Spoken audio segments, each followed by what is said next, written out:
Don't you dare come to my graduation ceremony. If a plain old lady like you shows up, you'll be the laughingstock of everyone. It's my big day, so stay away." The words of my daughter, Emily, about becoming the laughingstock of everyone, made me dizzy. She clearly doesn't think of me as family. To her, I am an embarrassment. "Hey, old lady. Where are you right now?" As soon as I pressed the call button, Emily's screeching voice pierced my ears. Her tone was hurried, and her anxiety was palpable.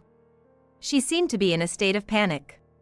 "Leaving a silly note like that and thinking you'll get away with it? Where are you? Come home right now." I could also hear the voice of my husband, Mark. Both were frantic. "My name is Linda Johnson. I'm a 39-year-old housewife. I've been juggling a part-time office job at a local real estate agency, raising Emily, and doing household chores for over a decade. I married Mark 12 years ago. He had Emily from his previous marriage. I met Mark at the workplace where I worked before we got married. I was working at a construction company, and Mark was there for sales. Our company was tough on contractors, but Mark always came with a smile and a positive attitude, which I admired. I once recommended a product he was selling to my company. I wanted to be of help to him. As a result, his company got the contract. That led to us going out for meals several times, deepening our relationship, and eventually, he proposed. I happily accepted his proposal and started preparing for marriage, quitting my job in the process. Just before our wedding, Mark confessed that he was living alone with his 6-year-old daughter. At first, I thought it was a lie. It was hard to believe. But it was true. I met Emily a week before the ceremony. She was shy, hiding behind Mark and not coming out in front of me. That's when I decided. I'll live with her, for her. I thought I would make her a respectable adult. I decided to take care of her until she graduated high school. I don't know why, but I couldn't forget her anxious eyes peeking out from under Mark. So, I decided to marry Mark. It was my first marriage, and my family was strongly against it. My father was particularly furious, saying it was nonsensical and that I was being mocked, but I went against my parents' wishes and married Mark. If I had listened to my parents at that time, I might have avoided the hell that was about to begin. It's been 12 years since that marriage. Emily is now 18. And about to graduate from high school. Normally, it would be a moment of joy. But I couldn't feel happy about it. The thought of making her a respectable adult, which I had when I decided to marry, lingered in my mind. "Hey, old lady. Where's my t-shirt? Where did you put it? You didn't steal it, did you?" Emily began calling me old lady 2 years after we started living together. She used to be kind in the beginning. She gradually got used to me, but then suddenly started treating me rudely and calling me an old lady. "Is this the t-shirt you're looking for?" I took it out of the folded laundry and handed it to Emily. "Why did you wash it? What if it shrinks? Normally, you should take it to the cleaners." "You're so clueless. Really, so dense." I had hand-washed and air-dried the t-shirt, thinking the fabric would be damaged at the cleaners. But I couldn't say this to Emily, and all I could do was apologize. Emily snatched it from my hand, muttering, "You're so useless," before walking away. Her words were sharp, piercing my heart. I couldn't argue back, just bowed my head. I couldn't understand why Emily had become so harsh with me. Initially, I thought it was because she was teased about her father's remarriage, but that didn't seem to be the case. Around the same time, Mark's attitude towards me also changed. He used to be always smiling, like when he was selling, but lately, he stopped smiling at home, becoming more sullen. He even started calling me "Hey, you." Emily's behavior seemed to follow his lead. I thought maybe I was lacking in some way, so I tried not to cut corners with the housework and watched over Emily carefully. I wanted Emily to grow up to be a respectable adult. But contrary to my hopes, Emily's attitude toward me worsened day by day. Calling me an old lady had become the norm for her. I never heard words of gratitude from Emily anymore. What was strange was that at parent-teacher conferences in elementary school, Emily's behavior was normal, and she wasn't rude at all. Mark talked normally with Emily, even smiling sometimes. This meant that her terrible behavior was directed only at me. This hurt me even more. Even if I tried to talk to Mark, his attitude was distant, a complete change from before. I had no one to confide in. I continued my life with a heavy, dark weight on my heart. Inside my home, I kept becoming more and more isolated. The extent of my isolation within my own home just kept getting worse. Since middle school, Emily stopped telling me about school, and Mark would attend school events. I was in a state where I had to learn about the schedule for school events from my neighbors. Mark and Emily seemed to get along well, going out together sometimes. I wanted to be treated as a family by Mark and Emily too. I had always wanted to live happily together. I never imagined it would be this painful to have that wish unfulfilled. And Mark's attitude towards me continued to worsen. Dust is piling up on the stairs. Clean it up. You're a stay-at-home wife, aren't you? The toilet paper is almost out. Are you even cleaning the bathroom? And you're really dense, you know. I frequently received such remarks from Mark. Originally, when we first got married, we both shared household chores. Mark had been doing housework while living with Emily. He was happy at first to share the chores with me. But now, I do all the housework. Mark used to say it was wrong for a stay-at-home wife to do all the housework. Emily was an easy child to take care of, but this somehow made things worse for me. When I tried talking to Mark, he just dismissed it as my lack of effort. In the end, everything was my fault. So, the more I tried talking to Mark, the heavier my heart felt. He would nitpick my housekeeping, constantly criticizing. You can't even clean properly, no improvement after all these years. Do you lack learning ability? Mark looked down on me with disdain. All I could do was apologize. I'm sorry. I'm sorry. I'll try harder. Please forgive me. Mark sighed dramatically, as if exasperated. Even if you try hard, you won't be able to do it. That's why you get scolded. Always saying you'll do it, but have you ever? Mark's words kept chipping away at my heart. As time passed, I remained worn out, and Emily turned 18. I was curious about Emily's plans after graduation, but she wouldn't tell me. Neither would Mark. By then, I had stopped talking to Mark and Emily unless absolutely necessary. I overheard Emily and Mark discussing her future after graduation. I didn't mean to eavesdrop, but I wanted to know, so I listened until the end.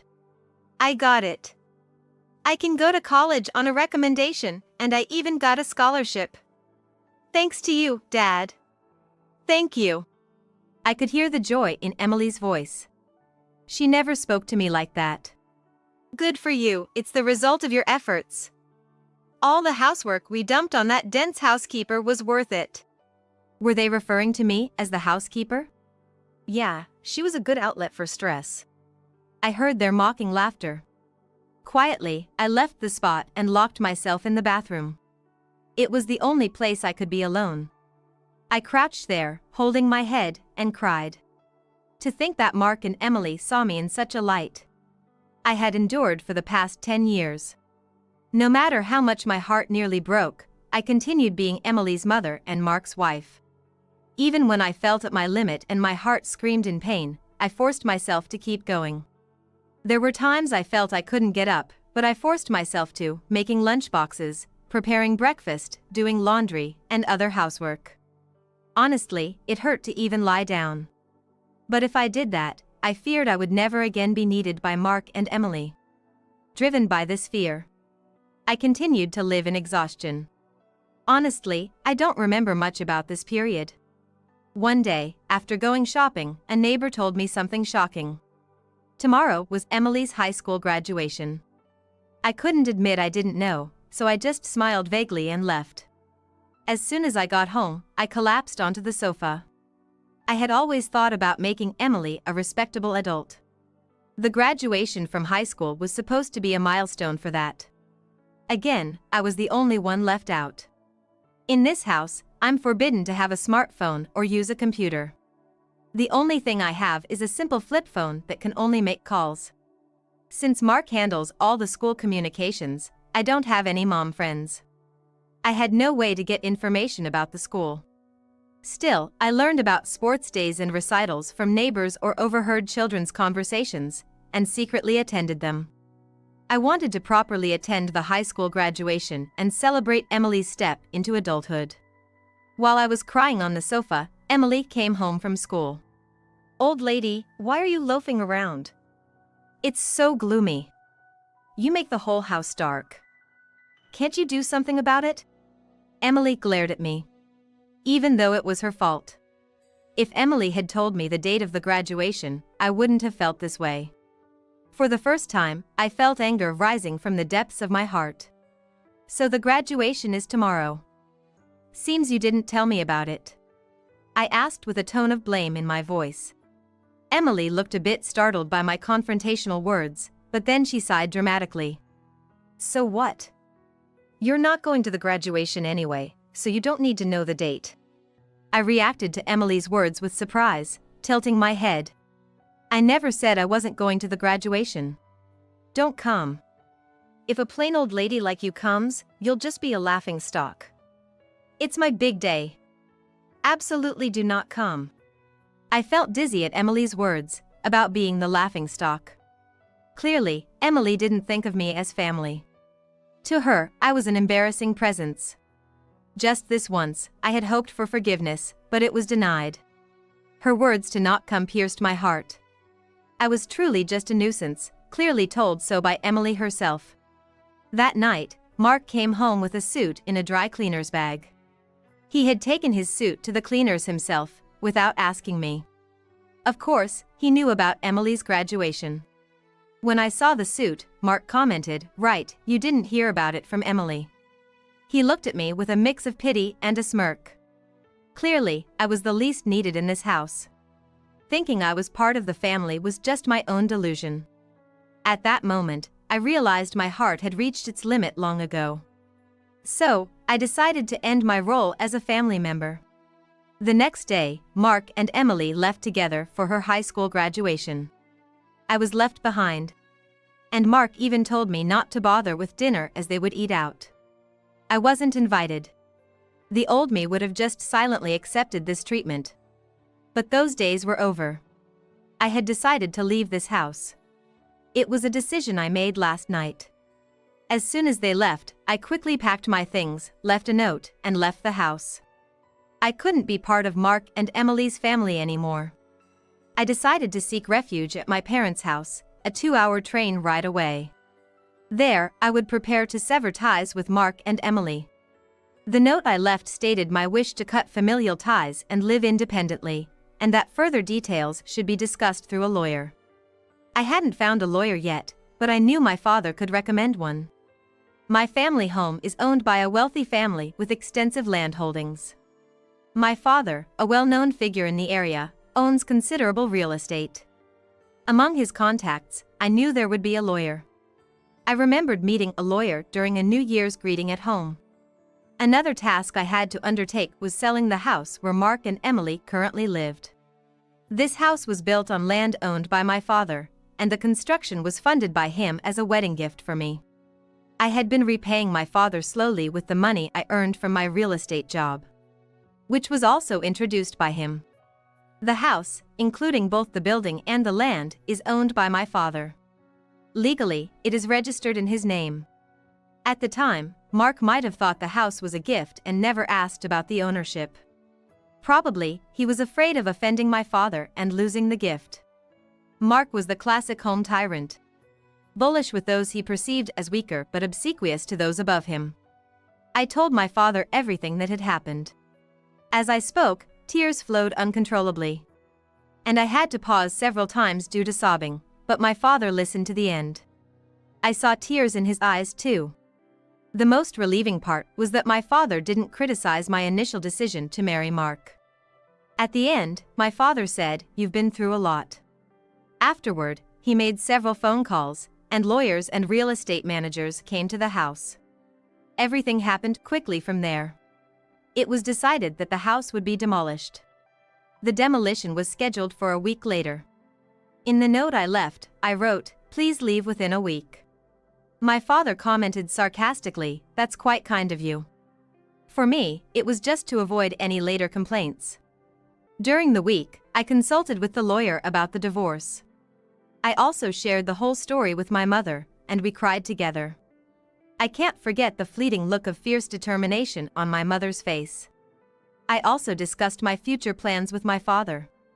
The priority was to establish a new foundation for my life. It took courage to talk to my parents, and it was painful, but once I did, my heart felt lighter, and for the first time in 10 years, I slept soundly. A week later, while I was peacefully staying at my parents' house, I received a call on my cell phone. As expected, it was Emily. Honestly, I didn't want to talk to her. Remembering how she had treated me, a black stain spread in my heart. I decided to ignore the call. However, the calls didn't stop, and there were several from Mark as well.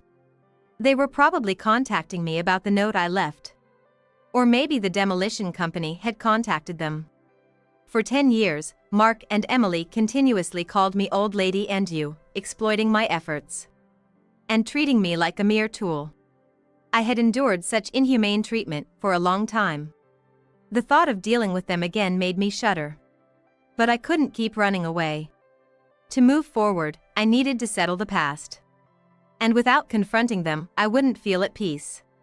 After the way they treated me, I felt I owed them a proper response. I steeled myself and answered the phone. "Hey, old lady. Where are you right now?" The moment I pressed the call button, Emily's screeching voice pierced my ears. Her tone was hurried and laced with panic. It seemed she was in a state of panic. "Leaving such a ridiculous note, you think you'll be forgiven? Where are you now? Come back home right now." I could hear Mark's voice as well. They both seemed to be in a state of panic.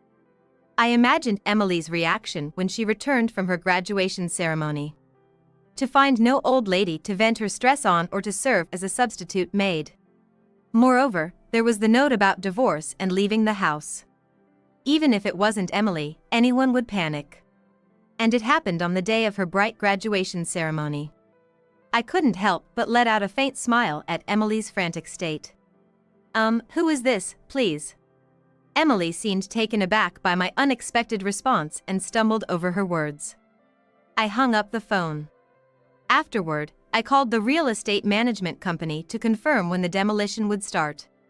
It was scheduled for tomorrow as planned, and Mark had already been informed. I requested to postpone the demolition to the day after tomorrow and asked them to inform Mark about the delay. This gave them one more day. Mark would probably come here. That's when I would deliver my final blow to Mark and Emily. I ignored the dozens of calls from them. The next day, around noon, I heard the doorbell ring. And the sound of knocking on the door. It must be Mark and Emily. They would have wanted to come earlier, but the journey here could be terribly long due to poor connections. Mark and Emily appeared, panting heavily. Evidently having rushed here. I had arranged beforehand for my parents to stay back in another room, so it seemed like I was the only one at home. I led Mark and Emily into the living room. Mark entered hesitantly, clearly uncomfortable around my father. My father is a wealthy and well-respected man in town, with a commanding presence. He is, in a sense, a higher authority than Mark. On the other hand, Emily doesn't seem intimidated at all. She appears fully intent on overpowering me and bringing me back home.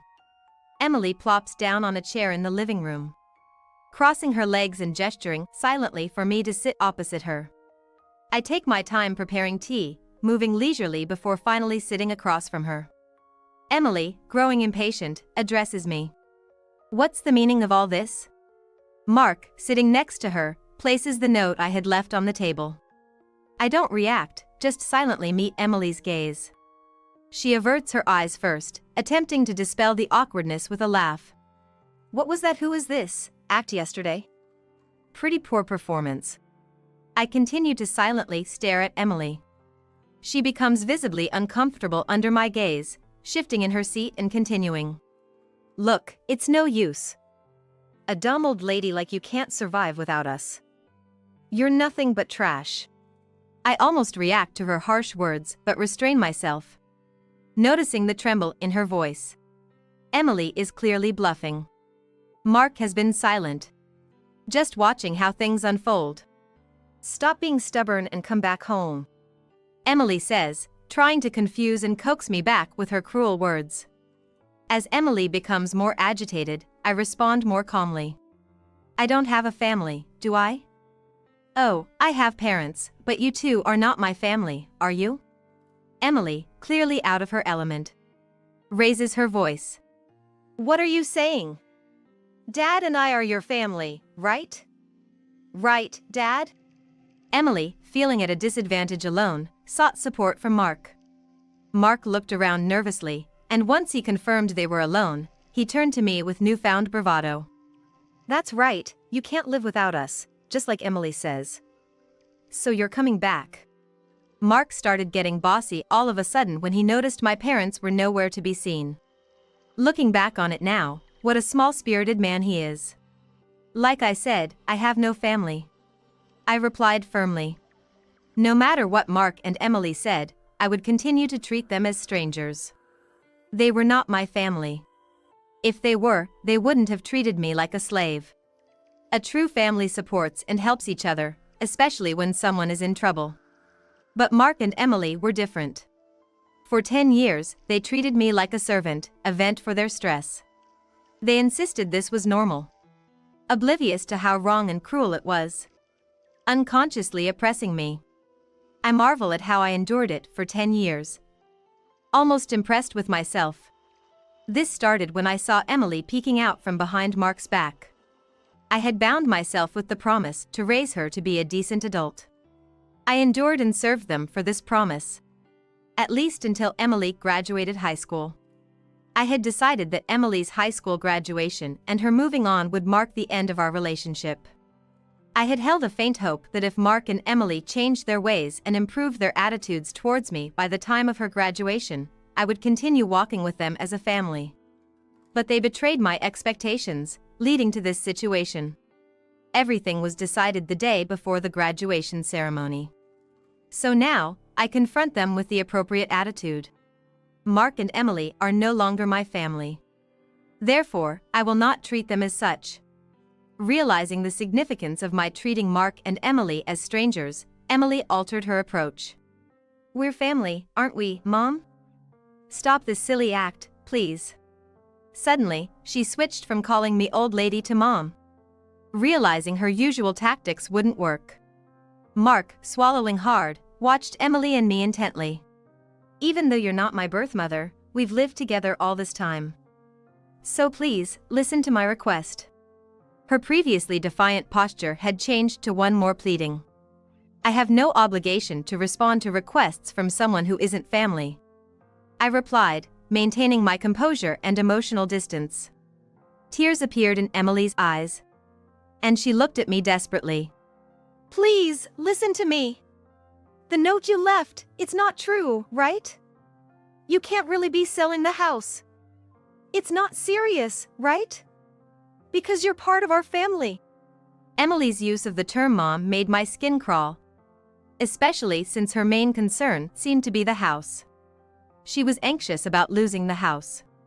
It was true that the house was going to be gone, but her concern seemed misplaced. In the end, it appeared that as long as she had a place to live, it didn't matter whether I was there or not. No matter how much Emily pleaded, my feelings remained unchanged. She lowered her face, apparently crying. This is some kind of joke, right? You can't be serious with this attitude, Mark said, seemingly upset by Emily's tears, and turned his anger towards me. What's with that note?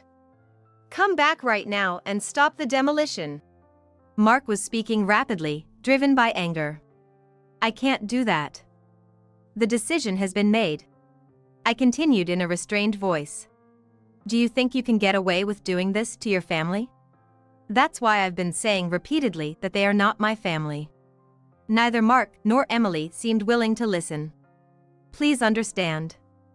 I've already told you, we're not family. I wondered how many times I had to repeat the same thing. Suddenly, Mark stood up and slammed his fist on the table. Don't joke with me. I was startled but managed not to react. Who's joking? After not treating me as family for 10 years, you can't suddenly expect me to behave like one. It's impossible. I ended up raising my voice more harshly than I thought. I'm angry too. I don't show it in my attitude, but anger is bubbling up from deep inside me, about to erupt like magma. That's how unforgivable Mark and Emily's selfish actions were. They trampled on my 10 years of hellish suffering and my efforts to overcome it. I tried to become a family with Mark and Emily. But they rejected it, mocking and using me all this time. How lonely and painful it was to be left out. Mark and Emily wouldn't understand. I wished so many times to be treated like family, but my wish never came true. It took me 10 years to give up. Despite my continuous efforts to build a relationship as a family, as Emily's mother, this is the outcome. A self-mocking smile appeared on my face. Seeing my dry smile, Mark and Emily stared at me in shock. Mark seemed to lose his strength, slumping into the chair. These two, far from understanding my feelings, tried to use me until the very end. No matter how much I cared for Mark and Emily, they never cared for me. Even though I cherished them, they never cherished me. And then, when they found themselves in trouble, they said things like we're family that they never meant, just to use me. It's just too convenient. I feel not just a headache but even nausea. Why did I keep tolerating these people for 10 years? It's strange to think back on it. But there's no point in reflecting now. There's no future for the three of us, Amy, Mark, and Emily, together anymore. All I can do is make Mark and Emily acknowledge their guilt and pay for it. I won't expect or trust anything from Emily or Mark anymore. Mark stood up and apologized. I'm really sorry. Please come back. I beg you. Even with his apology, it doesn't touch my heart at all. I won't extend a helping hand, and I definitely won't think about living together. Just stop it. I'm no longer your family. I'm a stranger. Emily also began to apologize, following Mark. I'm sorry. Please forgive me. We're family, so let's go home together. I'm just astounded by this self-serving talk. After treating me like a stranger for 10 years, what now? Come back because we're family? You thought I'd say yes? That's too naive. It's just not happening. It seems I'm no longer able to stay calm. I let my words flow, driven by emotion. Words that I would never have said before, harsh words, escape my lips. Words I had held back out of consideration for Mark and Emily are now spilling out. I don't want to hear any excuses. I can't trust any words. I can't ever imagine us being a family again. At this point, I placed a piece of paper in front of Mark. It was a divorce paper. Already signed by me.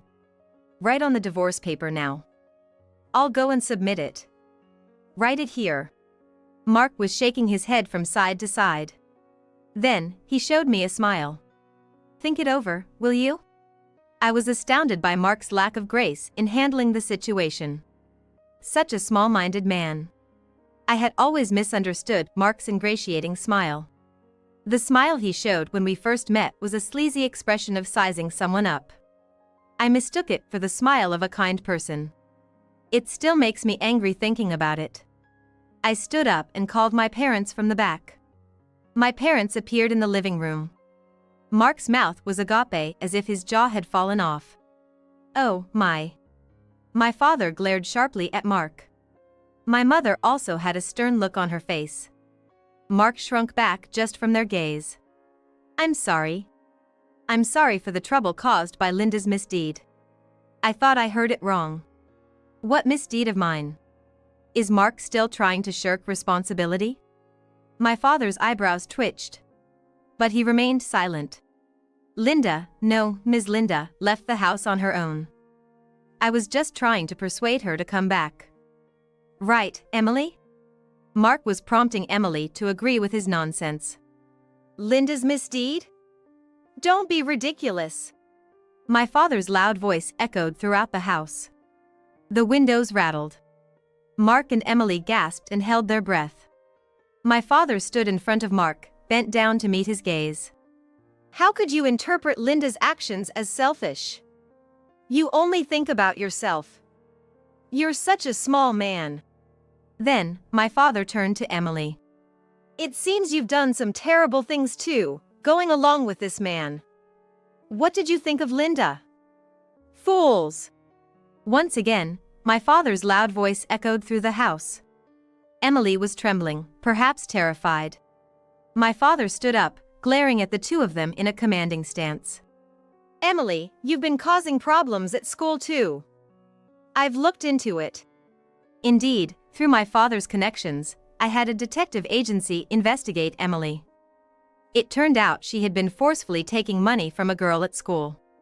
The victim was too scared to confide in anyone, but my father had arranged to prepare a criminal complaint.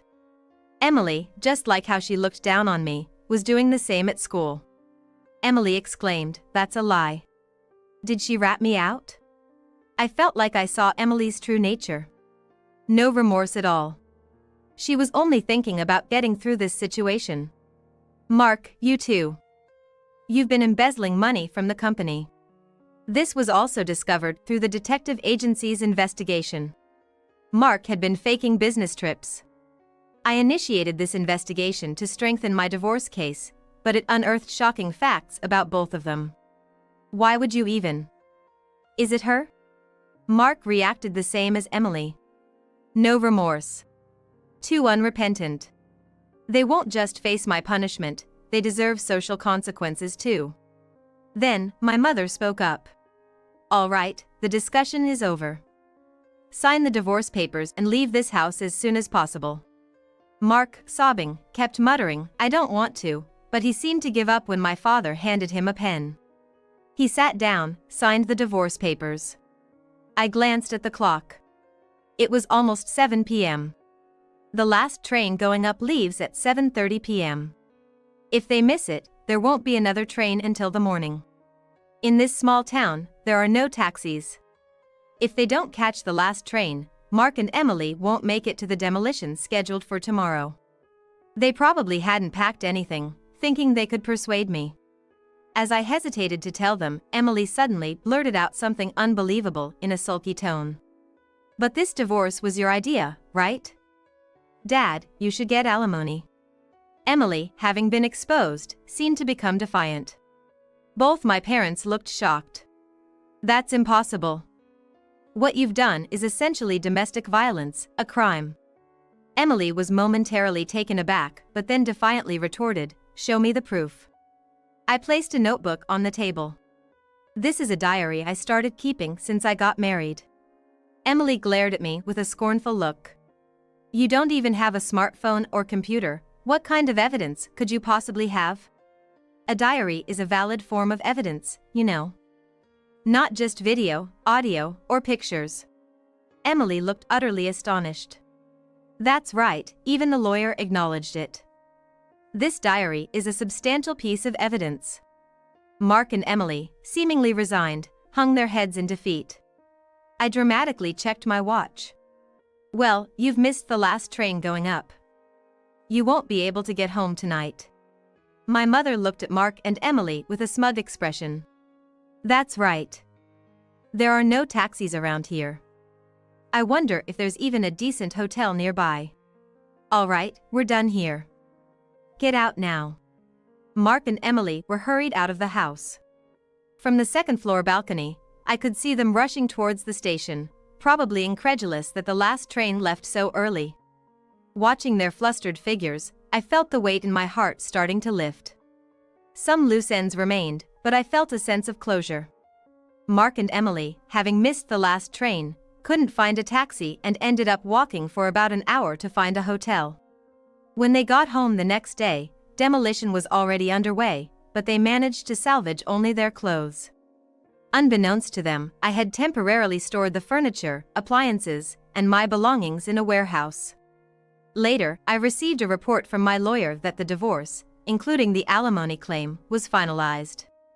Mark, initially reluctant to pay, complied after pressure was applied to his company. According to the detective agency, Mark was fired for embezzlement. And Emily's scandal led to her expulsion from high school, not to mention ruining her chances for college. Mark, now jobless, could only afford to rent an old, small apartment far from the station. There, he lives with Emily, who dropped out of high school. Emily blames everything on Mark, and he constantly criticizes her, leading to endless arguments, as reported by the detective agency. I had quit my part-time job at the real estate agency and was considering my next move, when my father suggested I help with the family business. I took a job at his resort property management company. Living in a resort area is a big change from city life, but being surrounded by nature has been a refreshing change. I also got a dog, so I don't feel lonely living alone. For now, this dog is all the family I need. I plan to live a peaceful life, just me and my dog. My name is Lynn Turner. I'm a 43-year-old housewife.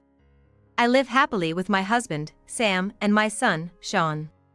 I have a peaceful and happy family now, but there was a time when I was disillusioned with marriage and had a distrust of men. This was about a decade ago. I was married to a man named Harry. He was an elite businessman, graduated from a prestigious university and worked for a big corporation. I worked as an office clerk in the same company. I don't know how he noticed me, but after his persistent pursuit, we got married. Then I quit my job to become a full-time housewife. At first, it was a sweet and happy marriage, like something out of a dream. But it didn't last long. The discord between us stemmed from our inability to have children. Harry wanted a child of his own bloodline. My in-laws often pressured me for grandchildren, and gradually, I became fed up and started avoiding talks about children and in-laws. But of course, I wanted a child with the man I loved. With that resolve, I went to a nearby clinic. However, the doctor's words were unexpected. "There's nothing particularly wrong with your health, Mrs. Turner." Does that mean? Could you bring your husband next time? Cooperation between couples is essential for infertility treatment. With these advising words, I went home feeling uneasy and told Harry that we should visit the clinic together. But he lashed out, "What? You're saying it's my fault we can't have kids? That's ridiculous. It's the wife's job to have kids, so it must be your fault." Since then, I couldn't talk about children or infertility treatment anymore. Our time together as a couple decreased, and lately, I felt tense just being alone with Harry.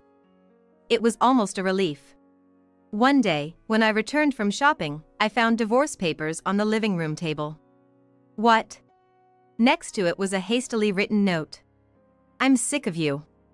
Get out of my life." Such a simple farewell. In shock, I called Harry. "What's up? You have something to complain about?" "What's this?" "Of course, I have something to say. What is this all about?" "You can see it's a divorce paper, right? Just file it yourself. I'm not coming back home." "Huh? You didn't realize, but I have another girlfriend. Much younger and prettier than you. What a waste of time. I should have divorced you sooner." His blatant confession of infidelity and harsh words left me speechless. Without another word, Harry hung up, saying, "Goodbye. We probably won't meet again." I just collapsed right there. Tears started flowing naturally. They were tears of frustration. Slowly, I stood up and signed my part of the divorce papers. Then, a decade or so passed. That day, my family and I were at a nearby shopping mall. After lunch, we decided to go our separate ways for a bit.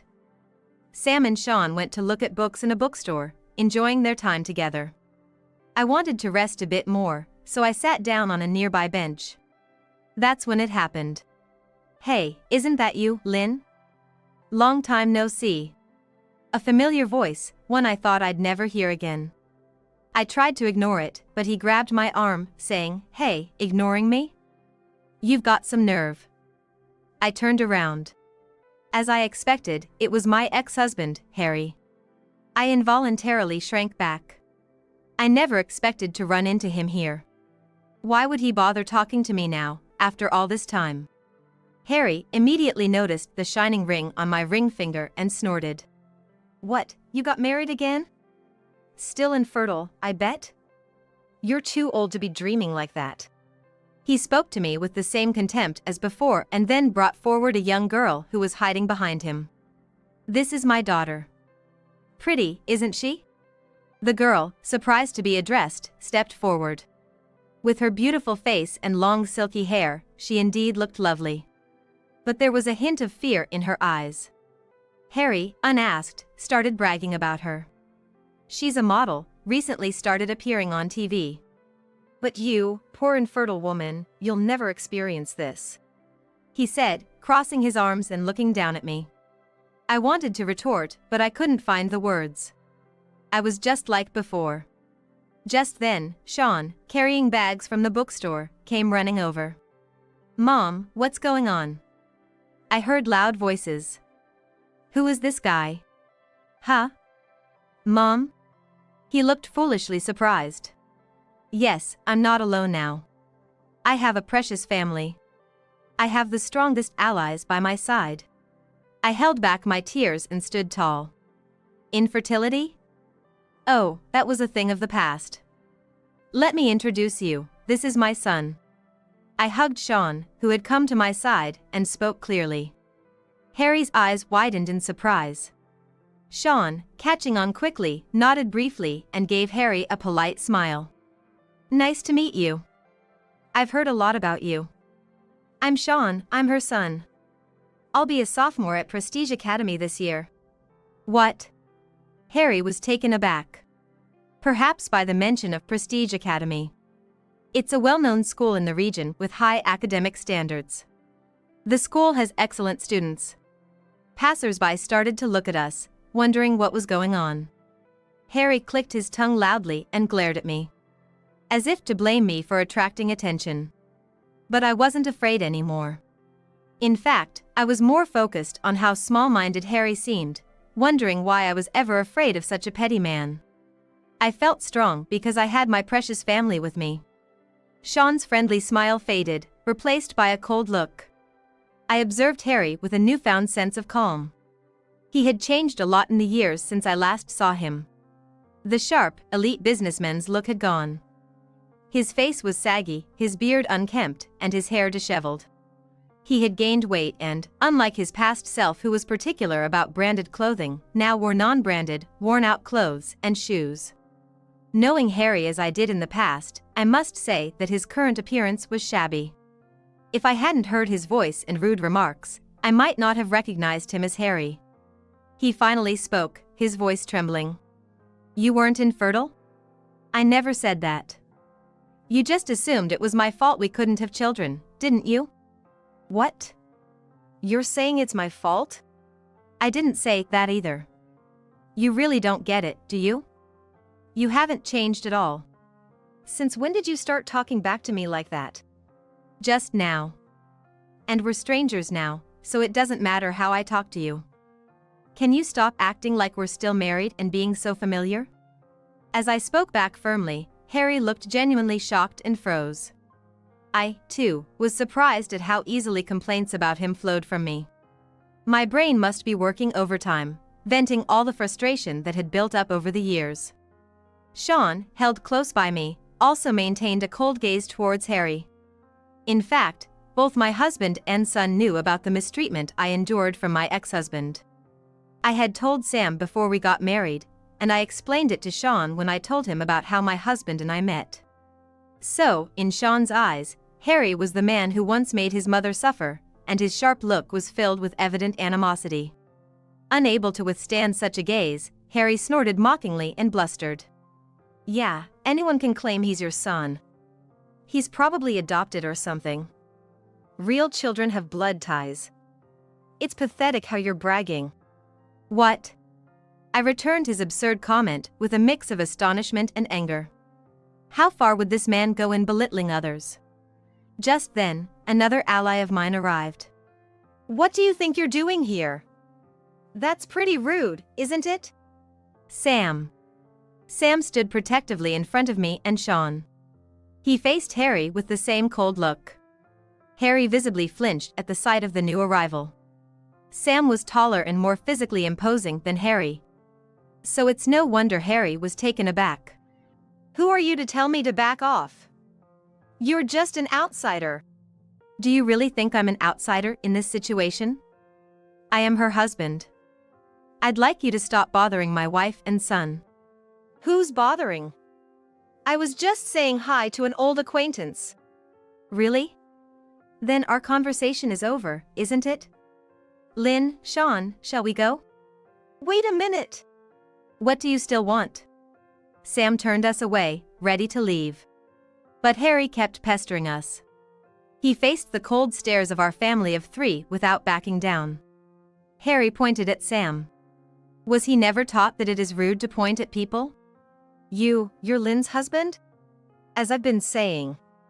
And Sean is undoubtedly our child. You should stop making assumptions and fantasies." "What? You're acting all high and mighty." "Your behavior, like just now, must have been what made Lynn suffer in the past. She asked you to go to the clinic for infertility treatment, but you just yelled at her. That's the lowest of the low." "What? How do you know about that? Did Lynn tell you, snitching on me?" "Stop talking like that. I'm her partner and just listen to her. Besides, I was the doctor who examined her at that time." "What?" Harry was dumbfounded.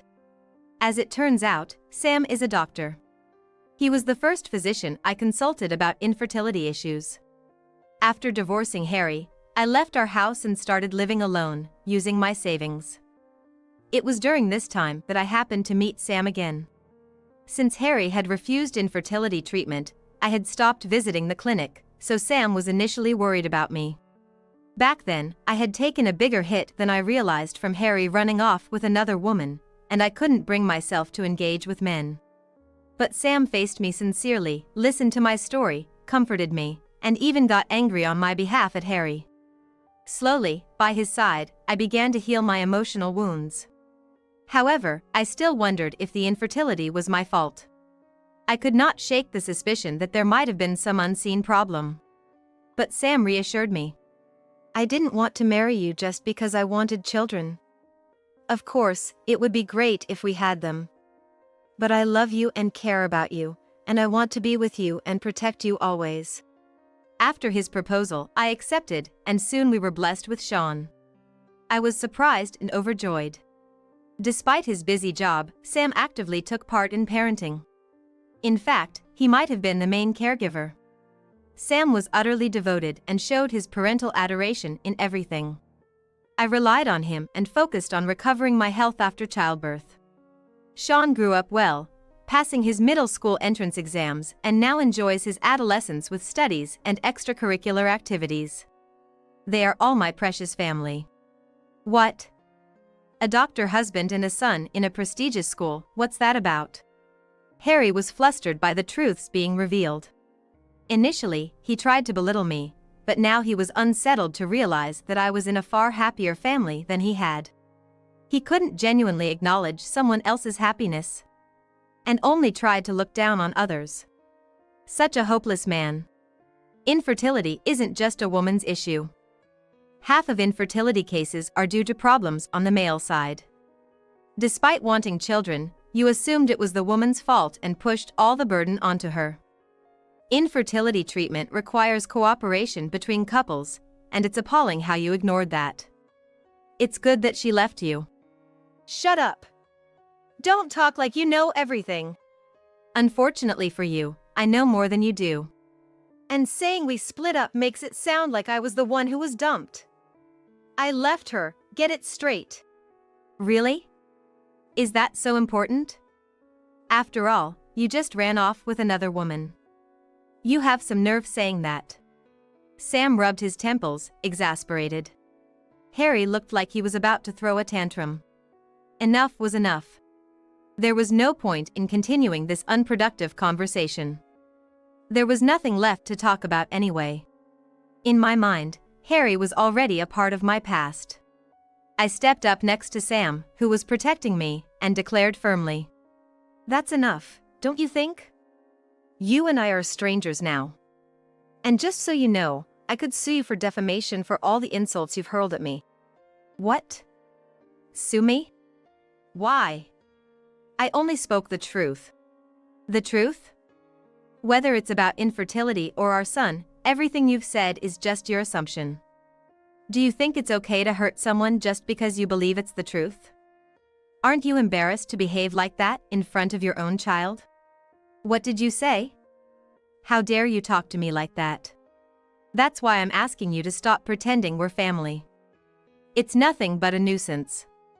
Can you please never speak to me again? What? Harry stepped forward, anger contorting his face. I braced myself, with Sam and Sean ready to shield me. Then, I noticed a security guard approaching us. Perhaps the crowd around us let him know about us. But it was Harry's daughter who stopped him. Dad, enough already. Let's go, Mom is waiting, he said, pulling his arm forcefully. Harry seemed reluctant, but he noticed the approaching guard. He turned to us and sniffed with all his might, humph, and left the place as if dragged by his daughter. His daughter glanced back at us and gave a small apologetic smile. She seemed quiet but strong-willed. Honestly, she didn't look much like Harry, but I refrained from mentioning it. And I'm sure Sam felt the same. After explaining the situation to the security guard who arrived, we decided to resume our shopping to change our mood. It was an unexpected reunion with my ex-husband. I did my best to but out as annoying, and I knew that if I had said all that, even if he saw me, he wouldn't get involved. But Harry's obsession took a strange turn and began to spiral out of control. About 2 weeks after the incident at the mall, Sean came home from school with a strange look on his face and said, I need to talk to you. In the living room, over tea and snacks, I heard his story. Sean told me something I never expected. Today, I was ambushed at the school gate. Ambushed? By whom? That man, your ex-husband, was it Harry? He was waiting for me. What? I was shocked. Sean explained that just after parting with his friends at the school gate, Harry suddenly appeared from behind the school's fence and started talking to him. Indeed, Sean had mentioned his school name as part of his introduction, so it made sense that Harry knew which school he attended. However, the idea of him lying in wait like some kind of stalker chilled me. I was horrified by the sheer absurdity of Harry's actions. I'm sure Sean was even more shocked than I was. I moved to sit next to Sean, stroking his shoulder to comfort him, and urged him to continue his story.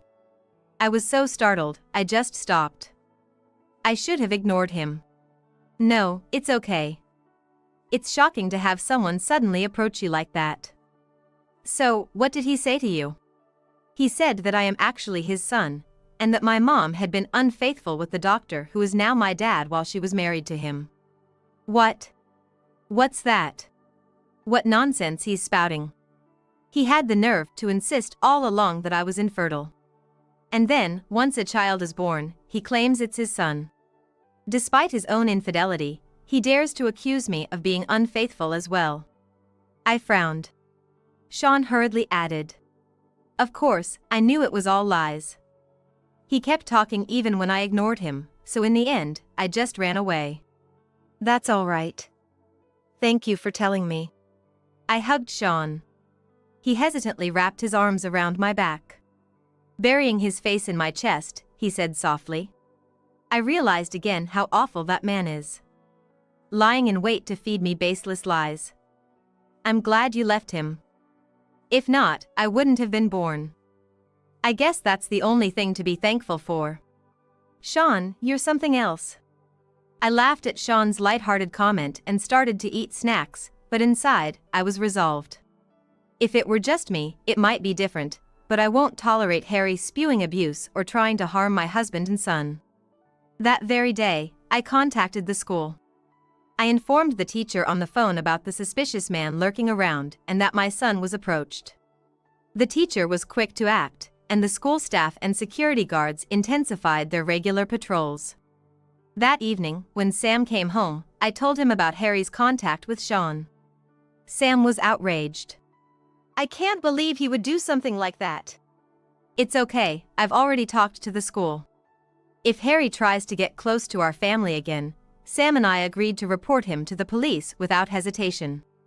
The sighting of the suspicious person was communicated throughout the school the next day.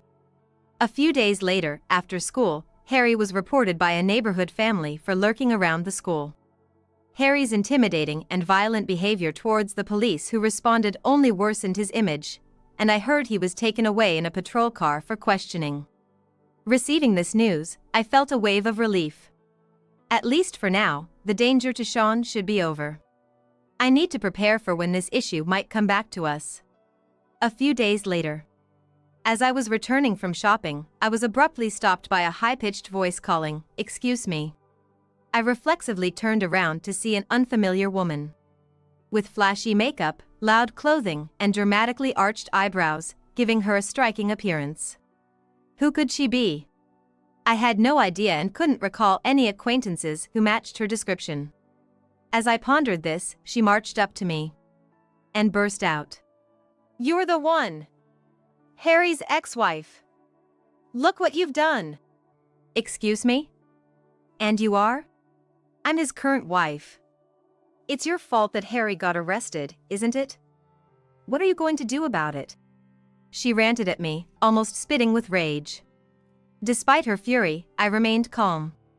I was thinking how much bolder I've become over the past few weeks. If she found me here, does that mean she knows where I live? "So, you're Harry's current wife. Were you the one he was with while still married to me, the one he left me for?" "Yes, that's right." "You were quite the victim, weren't you?" She surprisingly admitted it openly. Despite her initial outburst, she soon switched to a proud demeanor. Such a straightforward person. She then suddenly remembered her point. "So, it's your fault that Harry was arrested, right? You should take responsibility." "Why is it my fault? Harry and I are complete strangers now." "Harry told me. It must have been your son who snitched on him. Now the whole neighborhood knows he's been arrested. Our daughter can't even go outside." Our daughter. The beautiful girl introduced at the mall. I decided to confront her about something crucial. "Can I ask you something?" "What now?"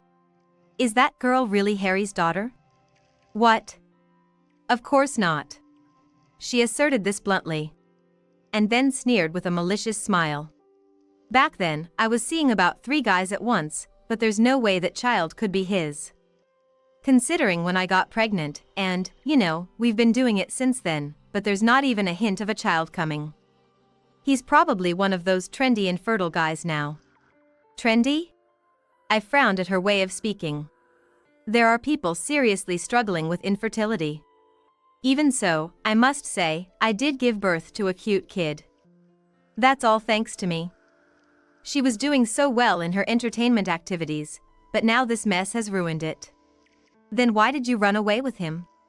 I asked, holding back my anger. She snorted in response. "Back then, he was an elite working for a big corporation, right? He promised me a life without hardships if I was with him, so I thought it was time to settle down.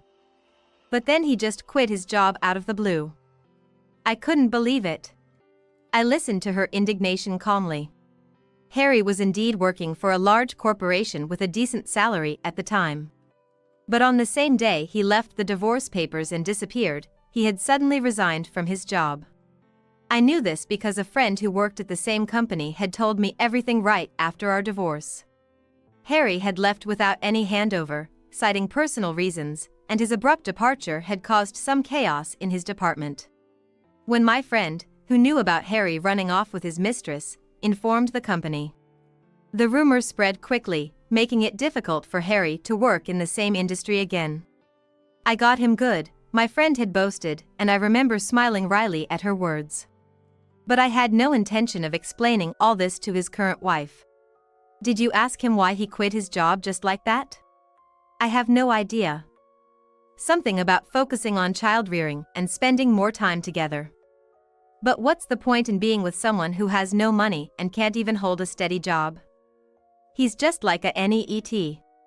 She spat out these words. I recalled Harry's appearance when we met at the mall. It seems their marriage is in a terrible state. Excuse me, but you don't argue like that in front of your daughter, do you? What?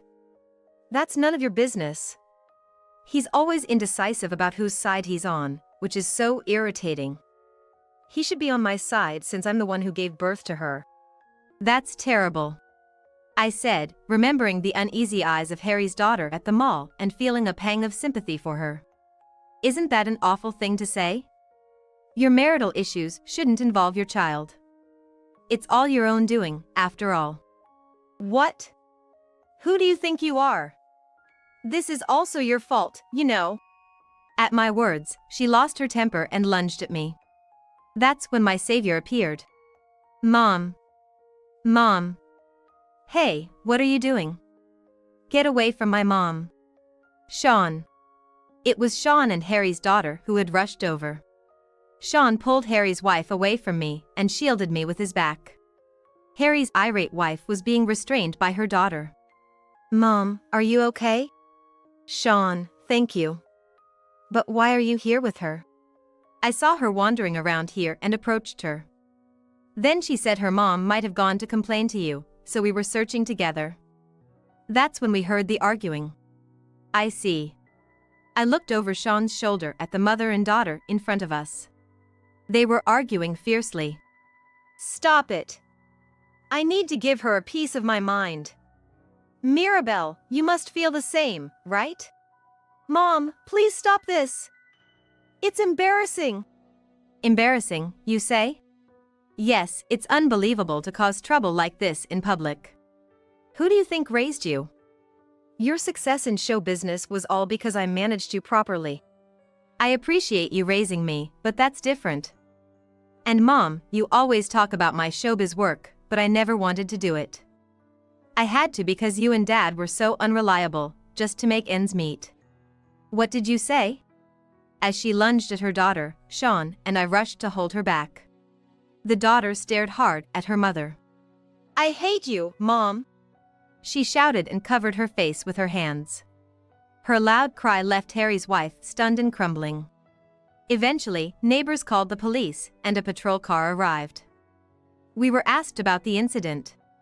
In the end, we received an apology from Mirabelle, but it felt pointless as she had done nothing wrong. After receiving my call, Sam left work and hugged Sean and me. I'm glad nothing happened. I can't bear to think if something did. His words brought relief, and I felt my tension ease.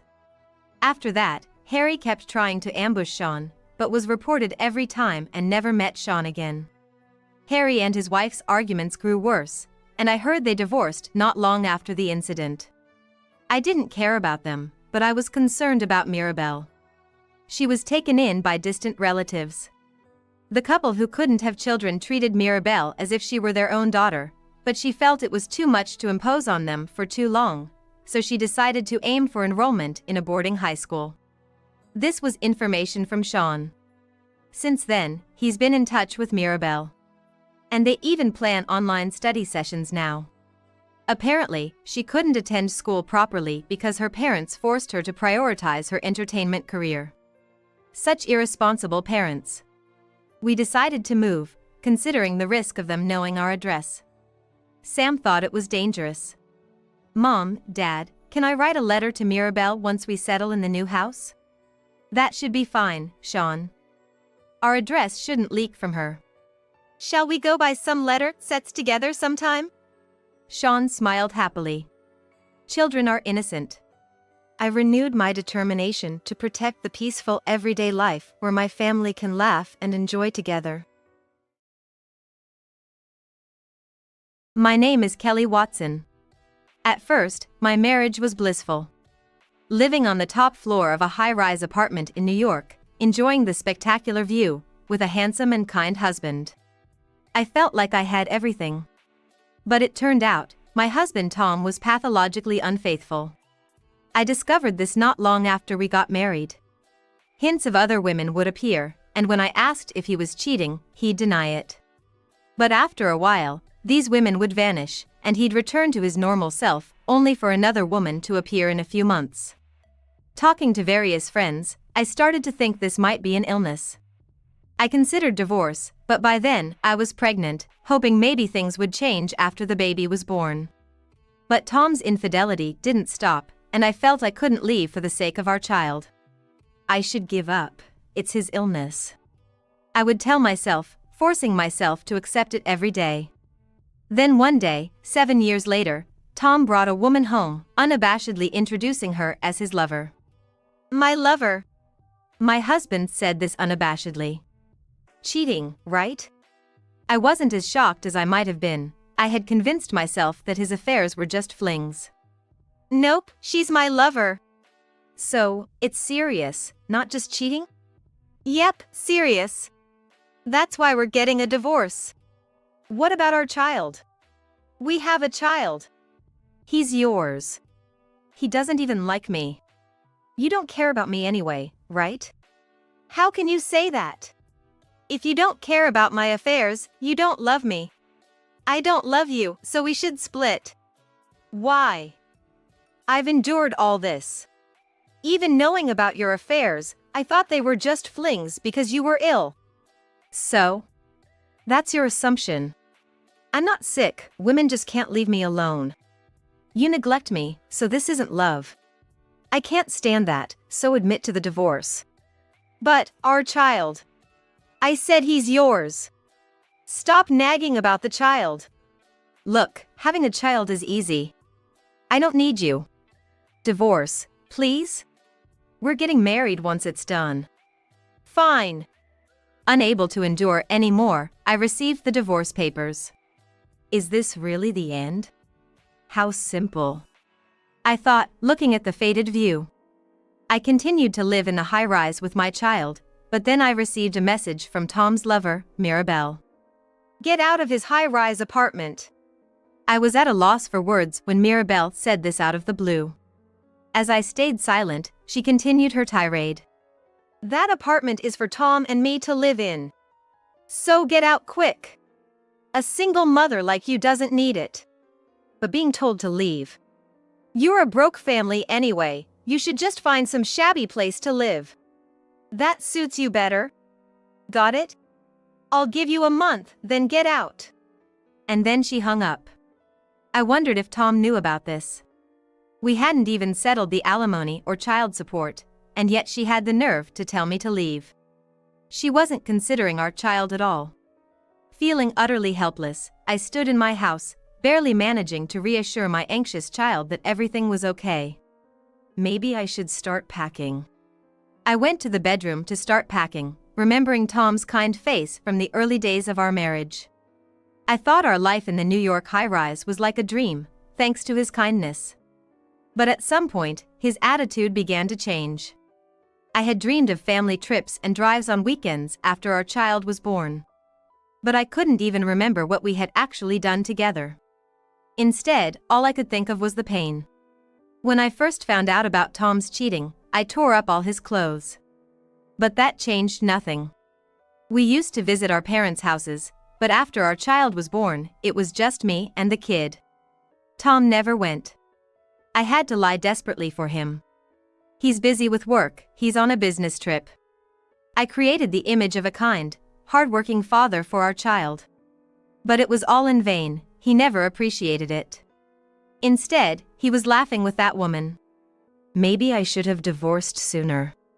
Enduring all this was pointless. What was the point of these 7 years? Tears flowed, and I felt helpless. By not acknowledging his love, I had just given Tom a justification for his cheating.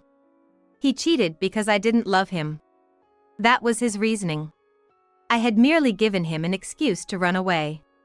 How foolish, maybe I was just finding excuses to not leave for our child. But can I really end everything now? I'm the one who suffered. If I let it end without doing anything, only Tom and that woman will be happy.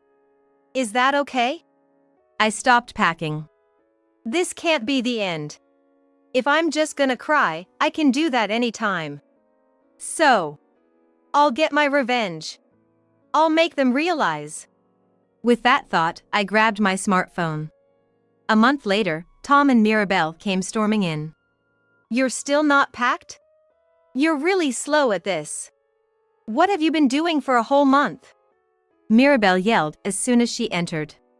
Tom, holding her close as if to show off to me, said with a smile. We got married, you know. We're super in love now. Oh, congratulations. Jealous, huh? A new wife is always better, right? Is that why you came? To tell me that? No, not just that.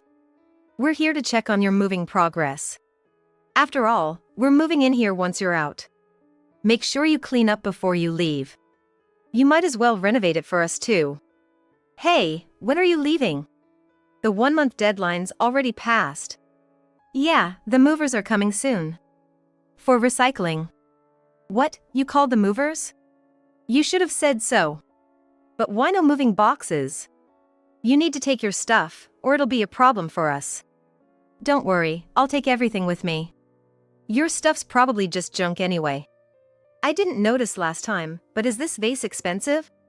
Could it fetch a good price? Maybe. It's worth $160,000. What? $160,000? That much? So, this house is like a treasure trove? To you, maybe.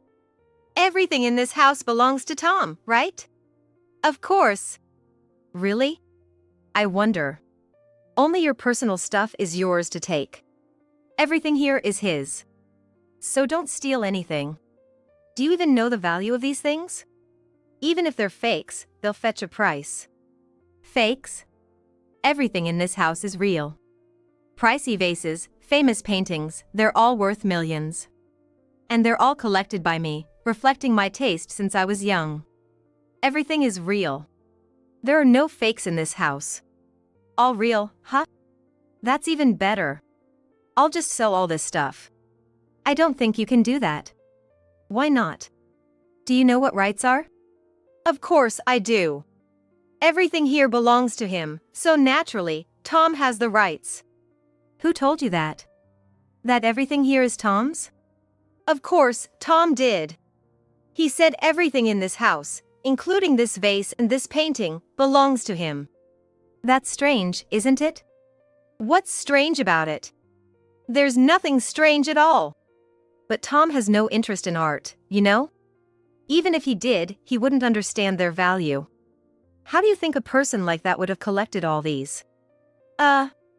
You're being fooled. I'm not being fooled. He's a wealthy man, he could collect these even without understanding their value. They might appreciate in the future. Right, Tom? Yeah, that's right. Wow, a wealthy man, huh? I had no idea. You didn't know? How pitiful. Guess divorce was a mistake for you. Really? You divorced him and now you're poor. Did he really have money? Of course. That's why we could live in this high-rise. I'm married to a wealthy man now. So, for this past month, he's been letting you live in luxury? Well, we just divorced, so there's no money yet. But things will go back to normal soon. Why no money after the divorce? I haven't even received alimony or child support yet. Well, maybe there's some cash tied up elsewhere. Optimistic, aren't you? What about his job? What does your wealthy husband do? He must be really busy, right? He's taking time off for our new home. Off work for a new home? How interesting. What? He's kind because he wouldn't let me move alone, so he took time off. Moving could be done by professionals, but you choose to do it yourselves. Tough, isn't it? That's... No, Mirabelle. It's important to handle important things ourselves. Whether small or big, we believe in doing it ourselves. Yet when it was my turn, everything was left to professionals. And moving doesn't take a month, why not just work?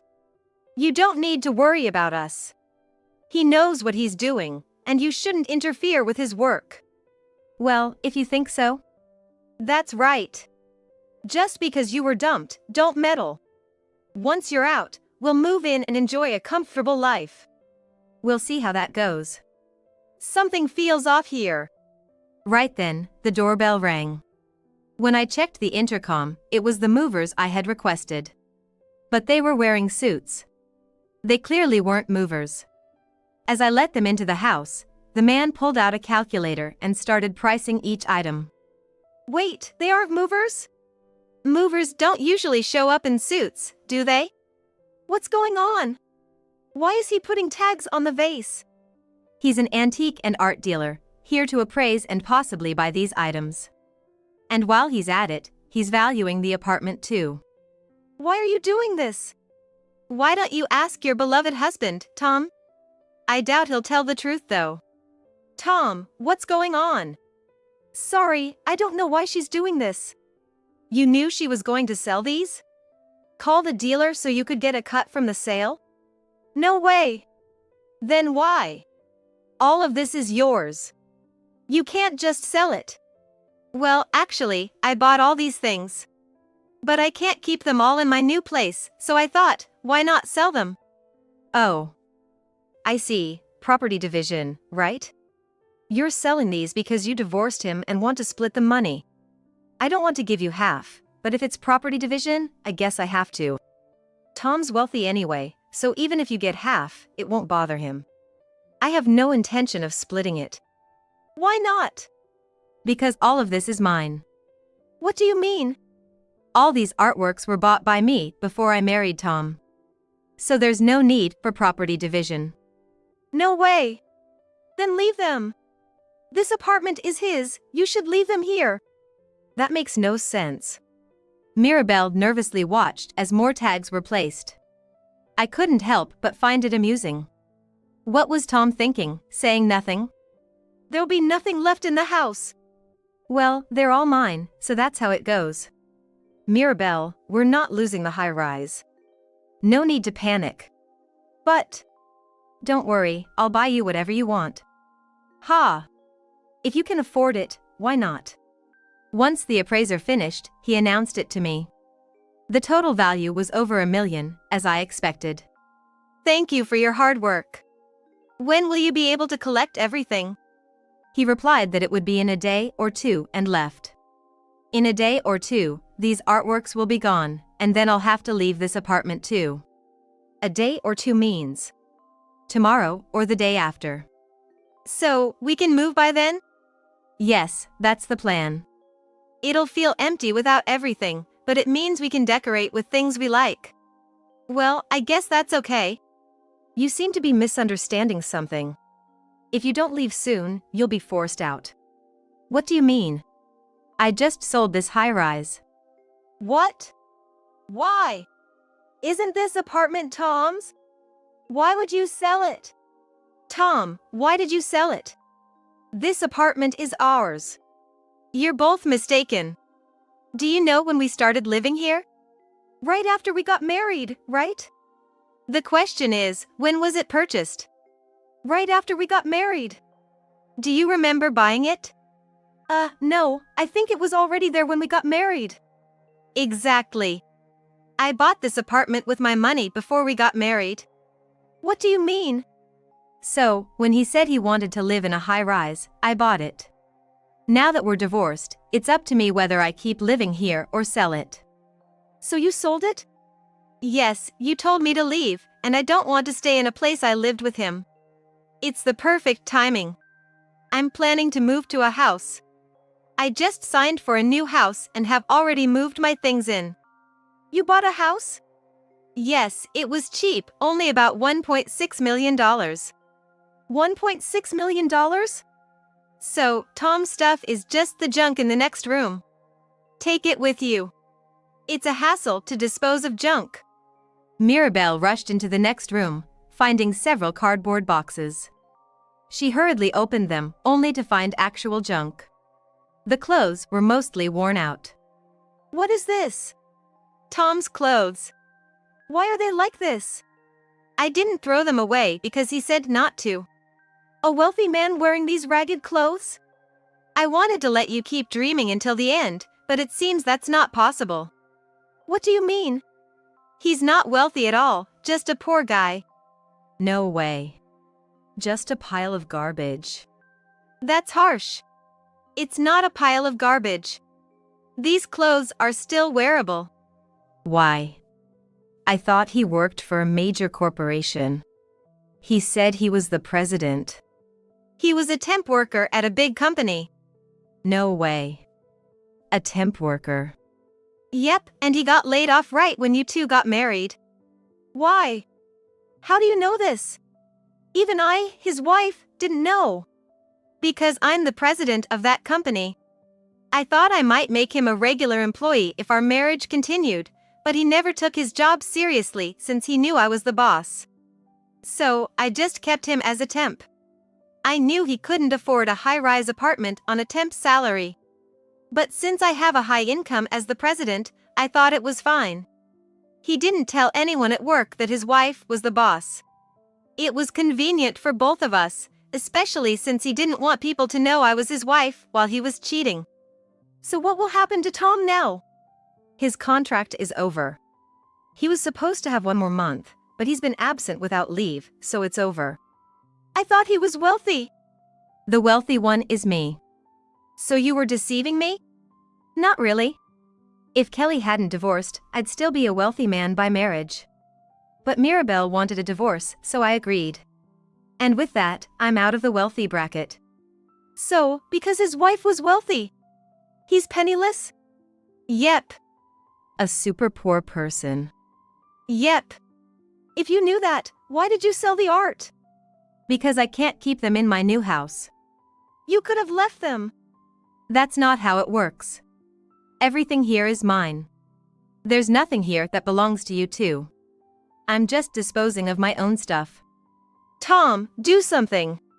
Well, that's how it is. Nothing we can do. You're saying this to me. This is his high-rise, right? Say it is.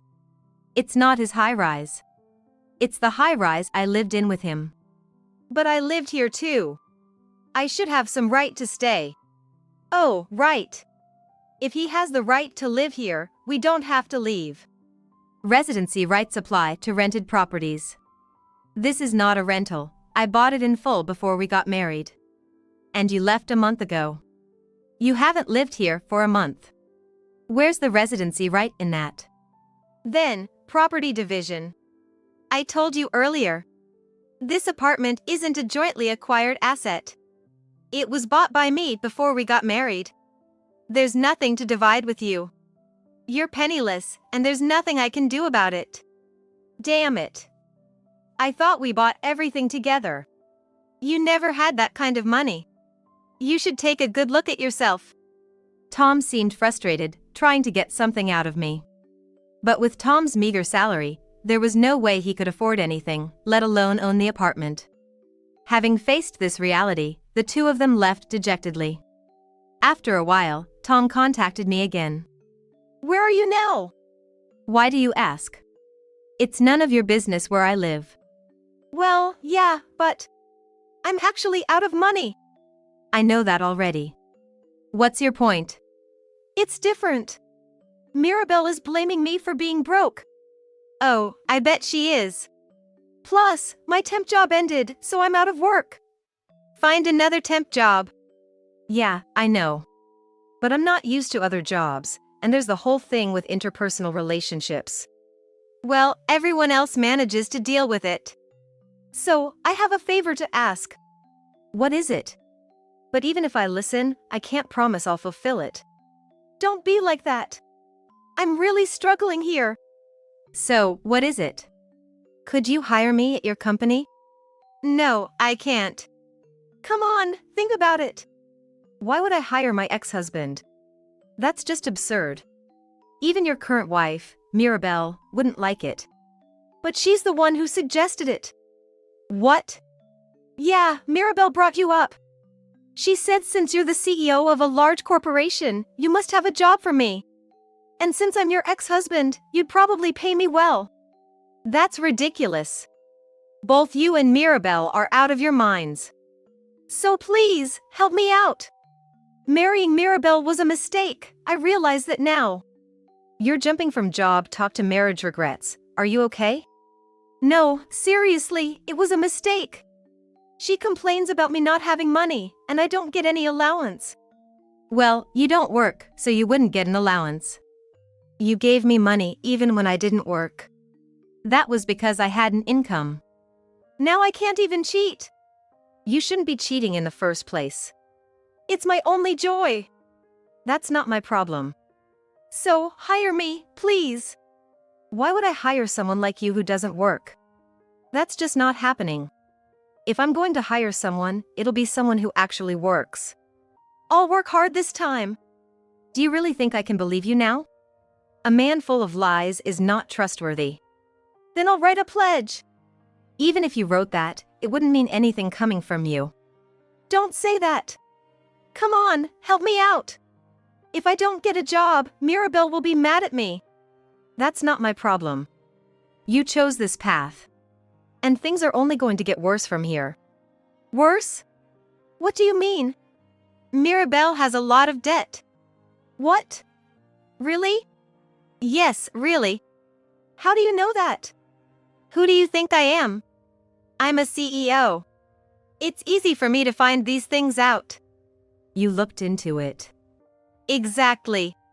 And she's borrowed from some not-so-nice places. No way. Why would she borrow from places like that? She's on the blacklist. She can't borrow from reputable sources because she never pays back. She's pretty well known among payday lenders. Is that so? Why does she need so much money? I don't know why she needs it, but now that I think about it, she was always obsessing over money. She wanted to keep the vases and paintings. Yeah, her obsession with money is intense. So, the amount she's borrowed, even from just the reputable lenders, is huge. The interest is piling up. She borrows from one place to pay another, creating a snowball effect. It's quite impressive, making snowballs without any snow. This is the worst. What should I do? Well, since she borrowed it, it's not my problem. The responsibility to pay it back is hers. So, if I divorce her, I won't be affected. That's unlikely. Why? Why do you think she married you? Because I'm handsome. There are other handsome men out there. She thought you were wealthy. She thought marrying a wealthy man would erase her debts. Turns out you're broke. If she lets you go now, she'll have to pay back everything herself. She won't let you go. That's ridiculous. So that's why she's always talking about money? Maybe. So, I'm basically working for her now? Looks like it. This is too much. Well, you made your bed. You betrayed me and our child. Mirabelle probably thought you'd be quiet about her cheating, just like you were with me. But fairy tales don't happen that often. I've been tricked? It's like the fox and the raccoon tricking each other. Fox and raccoon? Yes, both of you were deceiving each other. What if some scary people come to collect the debts? That might happen. You should be prepared for that. No way. Kelly, please help me. Hire me with a high salary. No way. You're not worth a high salary. You can't do anything. Don't say that, I'll really work hard this time. If not, lend me money for a divorce lawyer. Don't joke. If you want to talk about that, first pay the alimony and child support. Kelly. Later, Tom, cut off from income, was constantly nagged by Mirabelle to work. But used to a life with me, he despised working. The thought of all his hard-earned money going to Mirabelle's debts made him not want to work, even joking that working would mean losing. They fought every day, but without money, they couldn't live. Tom borrowed money and tried to increase it through gambling, falling into a vicious cycle. Realizing this wasn't working, he finally found a part-time job. However, he was the epitome of a man with naive thinking. However, his naive attitude led to quitting every time a high school senior or an older woman employee scolded him, making no money at all.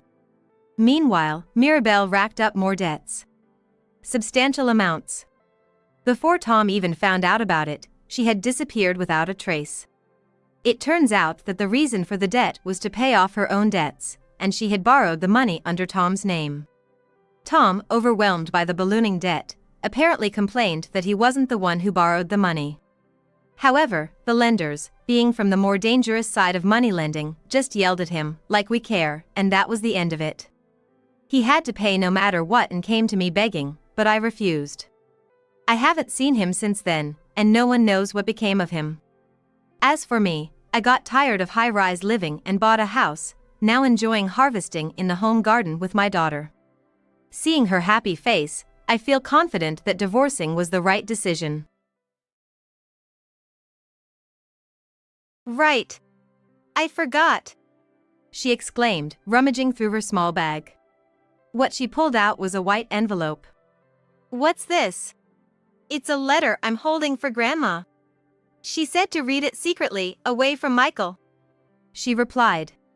I took the letter from Lily. Just then, my sister arrived to pick her up, so I handed Lily over to her. After seeing Lily off, I quietly opened the letter. I casually read it, only to be shocked. What? No way! I couldn't believe what was written, something so hard to accept. In a panic, I hurried back to Michael. As soon as I returned, Michael spoke in a whiny voice. Hey, Emily, I'm thirsty. Wake me up and give me some juice or something.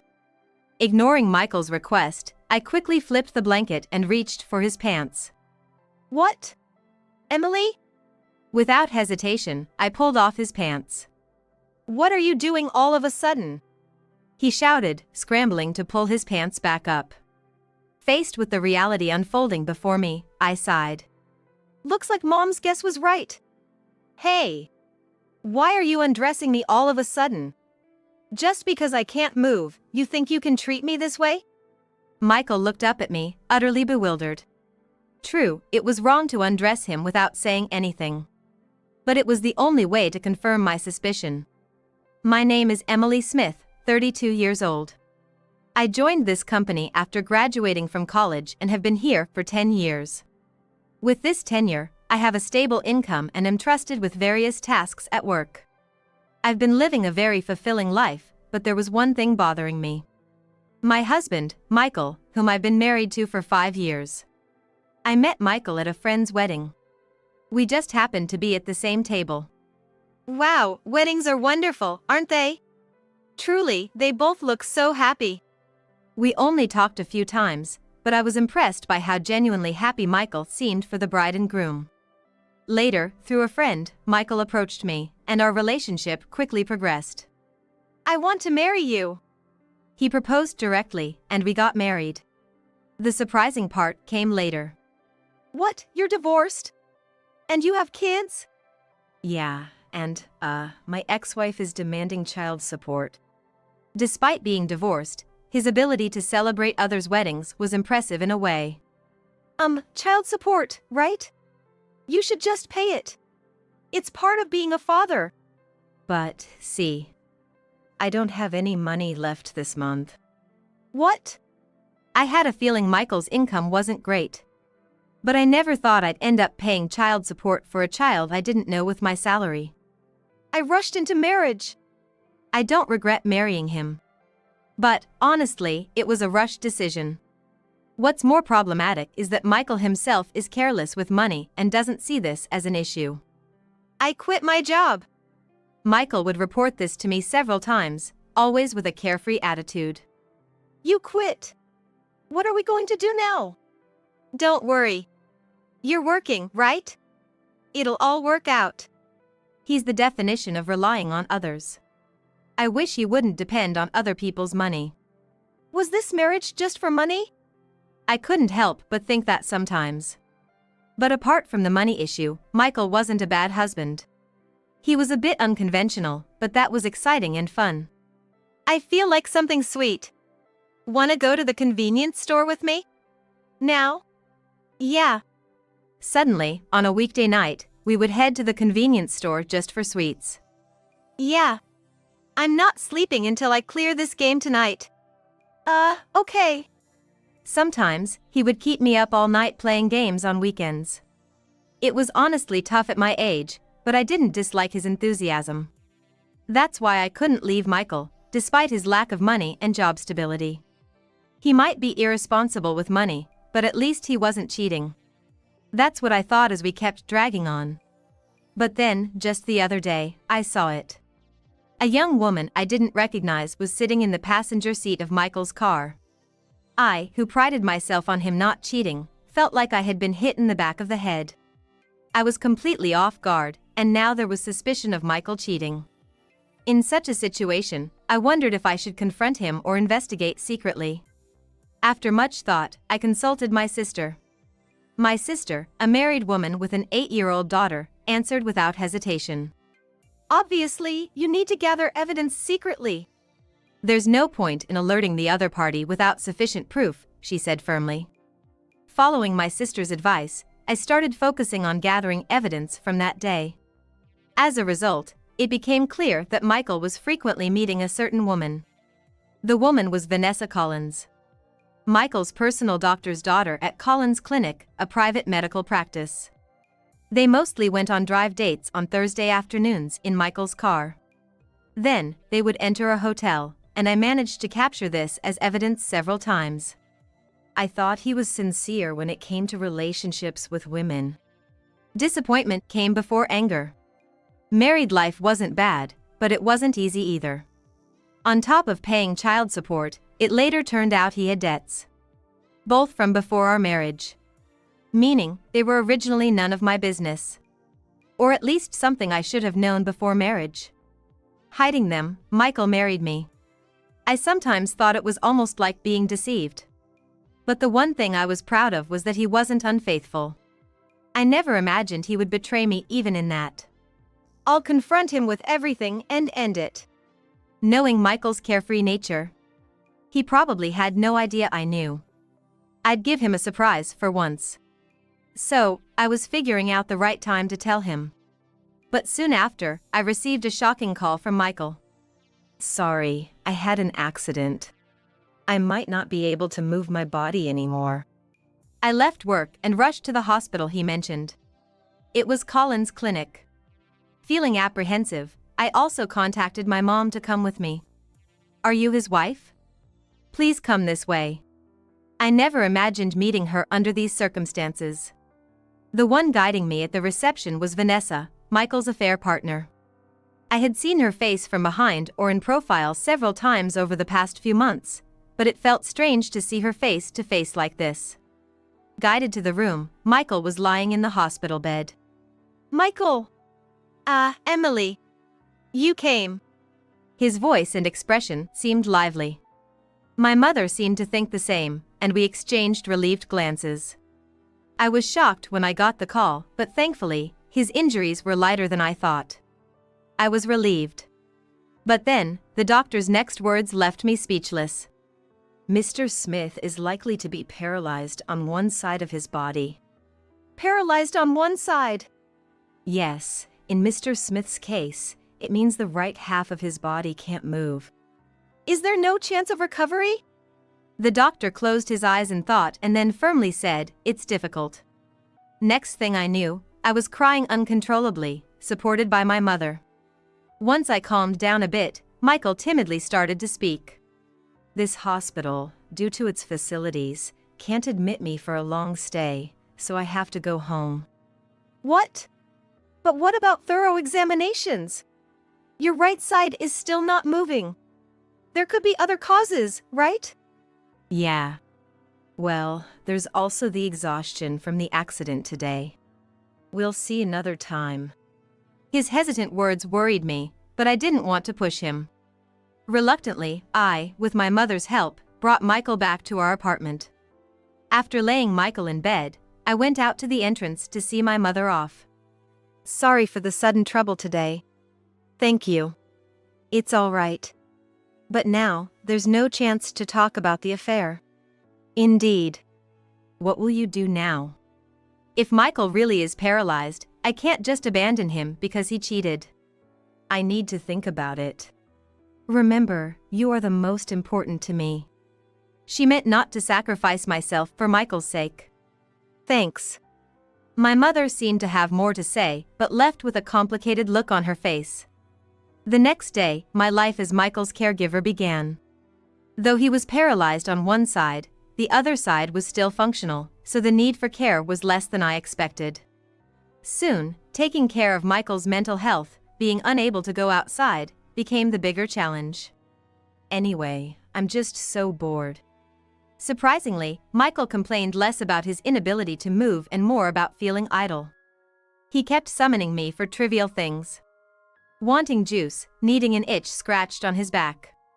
These small tasks wouldn't be a problem, but his constant demands were wearing me down. That's when my niece Lily, whom I'm very close to, suddenly decided to visit. Lily and Michael hardly knew each other. At first, I wondered why she insisted on visiting.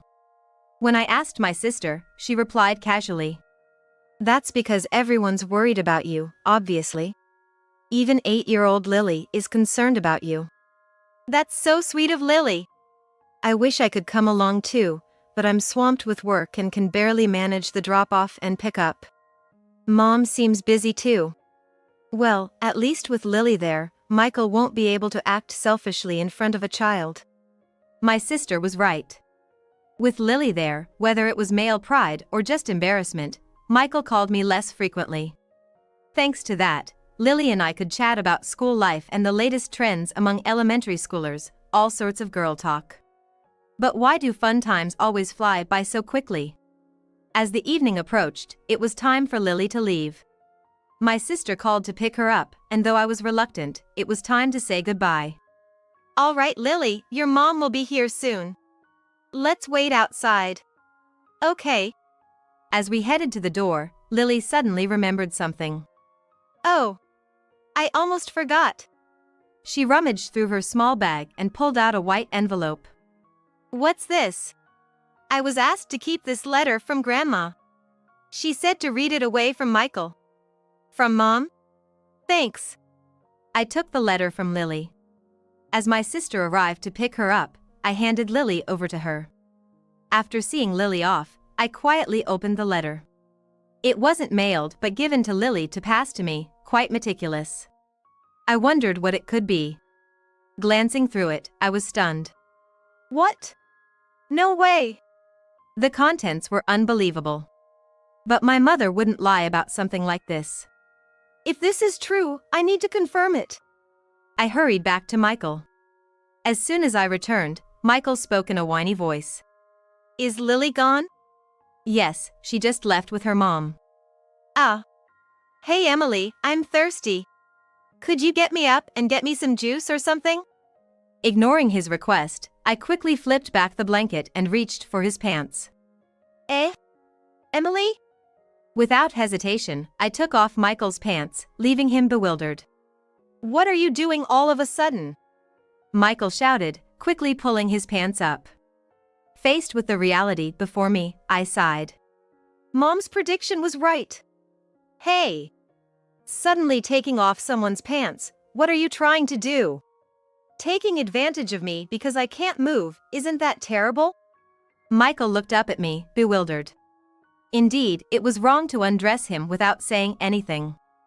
But I had to confirm something. Hey! Are you listening? As I remained silent, looking down, Michael raised his voice again. Seriously. This makes me so anxious about the future. Maybe it's better if we break up? I interrupted him with what he was about to say, and Michael looked at me, surprised. Eh? Oh, you seem quite happy? Your mouth is all relaxed. Michael covered his mouth, looking panicked. No, I'm not happy. But maybe you're right. With my condition, I'd just be a burden. Maybe it's better if we split up. Michael sighed deeply, looking despondent. I don't mind, you know. I'll take care of you. Didn't we vow at our wedding? In sickness and in health. No, but... Besides, it's not all sad. At least we can still talk like before. And now, I don't have to worry about your affairs anymore. I smirked mischievously. Me, having an affair? He was obviously dodging eye contact, yet denying it. Don't worry. Even if you were unfaithful before, you can't move on your own now. You can't cheat anymore. Now you belong only to me. Michael let out a small yelp and turned pale. Emily, actually, I was planning to leave you. It's okay. Leave it to me from now on. But I feel so guilty towards you. Don't feel guilty. We're a married couple. I just smiled back, but for some reason, Michael looked like a deer caught in headlights, trembling. But why don't you rest for now? I'll go prepare dinner. Michael couldn't say anything more. I left the room as it was. This should have cornered Michael. He's bound to take some action now. Until now, I truly believed Michael was paralyzed. He couldn't move, and there was a diagnosis from Dr. Collins. I wanted to get it checked at a bigger hospital, but Michael himself was against it. Now I understand why Michael was so reluctant about the hospital and treatment. As soon as I left the room, I carefully listened through the slightly ajar door, left open just enough so Michael wouldn't notice. This way, I couldn't see inside, but I could hear everything Michael was doing. Help me! I'm in trouble! Soon, I heard him talking to someone. He must be on the phone. He was speaking softly, maybe wary of me. That's why I told you. I was warned before bringing up divorce. She's insisting we won't separate. What do I do? Escape? That's impossible. I'm too scared. She must know about you and me. She's been persistent about the affair. She must have found out. I heard it all. It was clear. Michael was on the phone with his mistress, Vanessa. Please! Say it's a call from the hospital. Get me admitted somewhere else, anywhere. If not, I don't know what Emily will do to me. As Michael pleaded with the person on the other line, I knocked on the door. Michael? Are you on the phone? Can I come in? Oh, yes. Just a second, I'll hang up. I waited a moment before entering. Michael looked even paler than before, lying on the bed. You look worse than earlier. Are you okay? Yeah. I'm fine. No, maybe I'm not feeling well. Can you take me to the hospital? Oh dear. That's serious. I'll call the hospital right away. Thank you. He looked genuinely relieved. He thought he was escaping from me, but he was mistaken. In fact, the real game was just beginning. At the hospital, I was going to expose everything about Michael and Vanessa. Upon our arrival, Vanessa greeted us immediately. Mr. Smith. Are you all right? Vanessa. Thanks. I'm not feeling well. After what happened, it's understandable. Vanessa looked at Michael with a meaningful smile and a gentle gaze. Can I rest here for a bit? I think I might need to be admitted. Making decisions like a doctor, even though he's not. But Vanessa nodded at Michael's words and led us to a private room. Our clinic doesn't usually do admissions, but my father will come to check on you when he's free, so please wait here until then. After about 30 minutes, Vanessa came back with a doctor in tow. I had seen this doctor before. He was Vanessa's father, the clinic's director. How are you feeling unwell? Yes. Michael replied, awkwardly avoiding eye contact. As Vanessa's father was about to use the stethoscope, I suddenly raised my hand. Let's end this charade, shall we? What? Michael, Vanessa, and Vanessa's father. Everyone in the room, except me, froze. Emily, what are you saying all of a sudden? Ignoring him, I again reached for his pants and pulled them down swiftly. Hey! What are you doing? Michael frantically pulled his pants back up. You were worried I became paralyzed and useless as a man, right? I see. You were only after my body. I'm disappointed in you. Michael dramatically feigned sadness. Seemingly oblivious to the expressions of Vanessa and her father, he continued his act. I'm not as lively as you two. What do you mean? Still haven't realized it, have you? Realized what? Vanessa hurriedly whispered something in his ear. And Michael's expression changed to one of shock and confusion. No, this is... I mean... Why pretend to be paralyzed? You moved so quickly just now. The act's up, why not drop it? Yes, the letter from my mother was just a few lines long. I've looked into it, and there's a high chance that Michael's paralysis is just an act, maybe a lie to leave you. How about trying to pull down his pants to see his reaction? Following her advice led to this moment. Panicked, Michael, who was supposed to be paralyzed, effortlessly used his right hand to pull up his pants himself. It was all an act from the start, wasn't it? No, it's just that. Explain everything. Sweating profusely, Michael complied. On the day of the accident, it was Vanessa who was riding in Michael's car. They were in the midst of their affair. The injuries were minor for both of us, but the car was badly damaged. I thought if I pretended to be seriously injured, it would cover up the affair from you. I could only sigh at the ridiculousness of it all. And yet, such a foolish lie.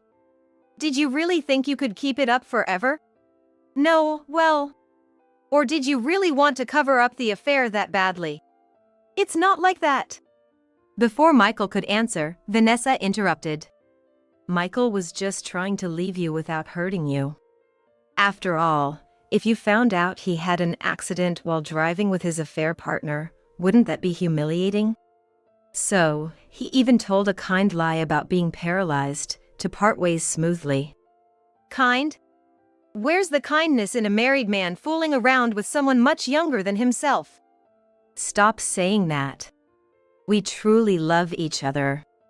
Vanessa said assertively, but Michael, behind her, looked like a deer caught in the headlights, now that his grand lie was exposed. Is that so? Then you should have been upfront about it, not resorting to such schemes. Right, Mr. Collins?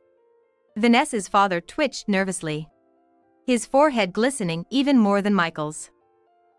Well. The moment I realized the paralysis was a lie, I had a lot I wanted to say to you. Me? Why's that? Vanessa's father looked at me, his face tense. Perhaps he couldn't abandon his daughter. But as a doctor, he crossed a line he shouldn't have. You were swayed by your daughter's tears, weren't you? How did you feel seeing me break down in tears? Don't you have any pride as a doctor? Wasn't it hollow to go as far as forging a medical report? Vanessa's father seemed to gulp. He began to speak, carefully choosing his words. It wasn't forgery, it was a diagnostic error. How could a perfectly mobile man be misdiagnosed with paralysis? It seemed like they wanted to claim it was an oversight rather than a deliberate act of malpractice. Well, for me, either way is fine. Fortunately, I have family in both the medical and legal fields, so I'll consult with them. Wait, you don't need to. Vanessa's father's face paled. Understandably so. For a private practice, reputation and word of mouth are everything. The knowledge that he had dirtied his hands as a doctor for such a petty reason as his daughter's affair would surely ruin the clinic's reputation. Please, have mercy. There's no mercy here. I'll discuss the details later through my lawyer. Since Michael seems to be in good health, you can return to your work. He was clearly not in the state to work, but other patients were waiting. I could hear a nurse calling out. Despite his reluctance, Vanessa's father was eventually forced to leave the room. Left in the room were Michael, Vanessa, and me. The room fell silent as I pondered the events. On the day of the accident, Michael was having an affair with Vanessa. They chose her father's clinic because it was close to the accident site. It must have been Vanessa's idea to use this situation to make Michael hers. Whether Michael had considered divorcing me is unclear, but it's unlikely he'd have gone to such lengths just to cover up an affair. Vanessa likely persuaded him. The prospect of being with a doctor's daughter must have been appealing to Michael, always wanting to quit his job. Furthermore, claiming to be paralyzed would have served as an excuse for Michael to quit his job. He probably thought that by using this as a reason to break up with me before his affair was discovered, everything would neatly fall into place. However, this plan was doomed from the start. I had known about their affair even before Michael's accident. I had lost the opportunity to confront them in the confusion following the accident, but now, with their lies exposed, I had all the leverage. So, I began, turning my gaze slowly towards them. Michael sat on the bed, and Vanessa stood beside him. Regarding our future, I've decided I want a divorce. What? Surprised by my statement, both Michael and Vanessa exchanged glances, blinking in disbelief. Agree to a divorce. Is that okay? It's not a matter of okay or not. I've known about your affair for a long time and have been preparing for this separation since then. Michael looked conflicted, while Vanessa's eyes sparkled with excitement. So, Michael and I can be together now. We won't have to sneak around anymore. They had been quite brazen with their affair, but it seems they had been somewhat discreet. Yes. Once we're divorced, what you two do is none of my business. You're free to do as you please. However, there are conditions for the divorce. Conditions? Vanessa furrowed her brow, puzzled. Yes. Don't worry, it's nothing major. First, I'll be seeking alimony from both Michael and Vanessa. Additionally, there'll be no division of assets. I'll take all the savings. That's all. Isn't that a bit unfair to me? Have you forgotten that I've been the one paying most of our living expenses for the past 5 years? The savings hardly cover the financial burden I've shouldered. Michael had always struggled to hold down a job due to his tendency to slack off. His income was unstable and significantly lower than his peers. Moreover, he was a big spender, so he hadn't even finished paying off his pre-marriage debts. Sure, Emily helped me out, but I worked hard too. Michael seemed dissatisfied with the idea of handing over all the savings. He mumbled and stumbled over his words, clearly uncomfortable with the arrangement. As I was considering discussing this later to avoid prolonging the conversation, Vanessa unexpectedly came to my rescue. Michael, we've come this far, haven't we? Don't worry about the money.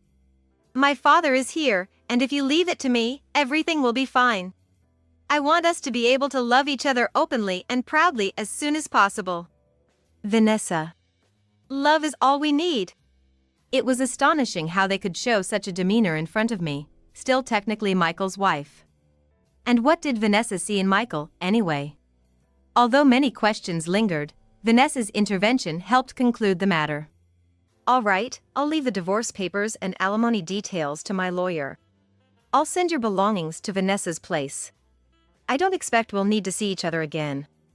Okay, then. Goodbye. Take care.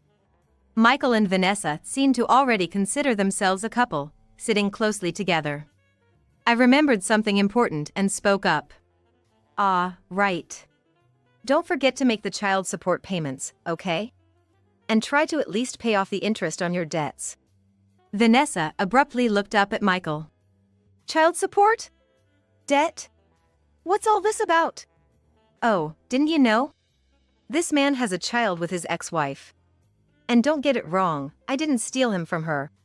He was already divorced when we met. Vanessa, slightly irritated, asked, Debt? What debt? It was there before our marriage. So, I don't know what it's for. How much is it? About $60,000, I think. I smiled as I informed her, and Vanessa's face turned ashen, visibly trembling. It was understandable. The thought of paying alimony to me, on top of child support and existing debts, must have been overwhelming, enough to make anyone feel dizzy. Well, but we can work together to pay it off, right? Vanessa clenched her fist and turned to face Michael. Michael vaguely nodded. Lucky you, Michael. To be with such a positive person like Vanessa. This should motivate you for job hunting. Job hunting? Vanessa's eyes were vacant. Yes.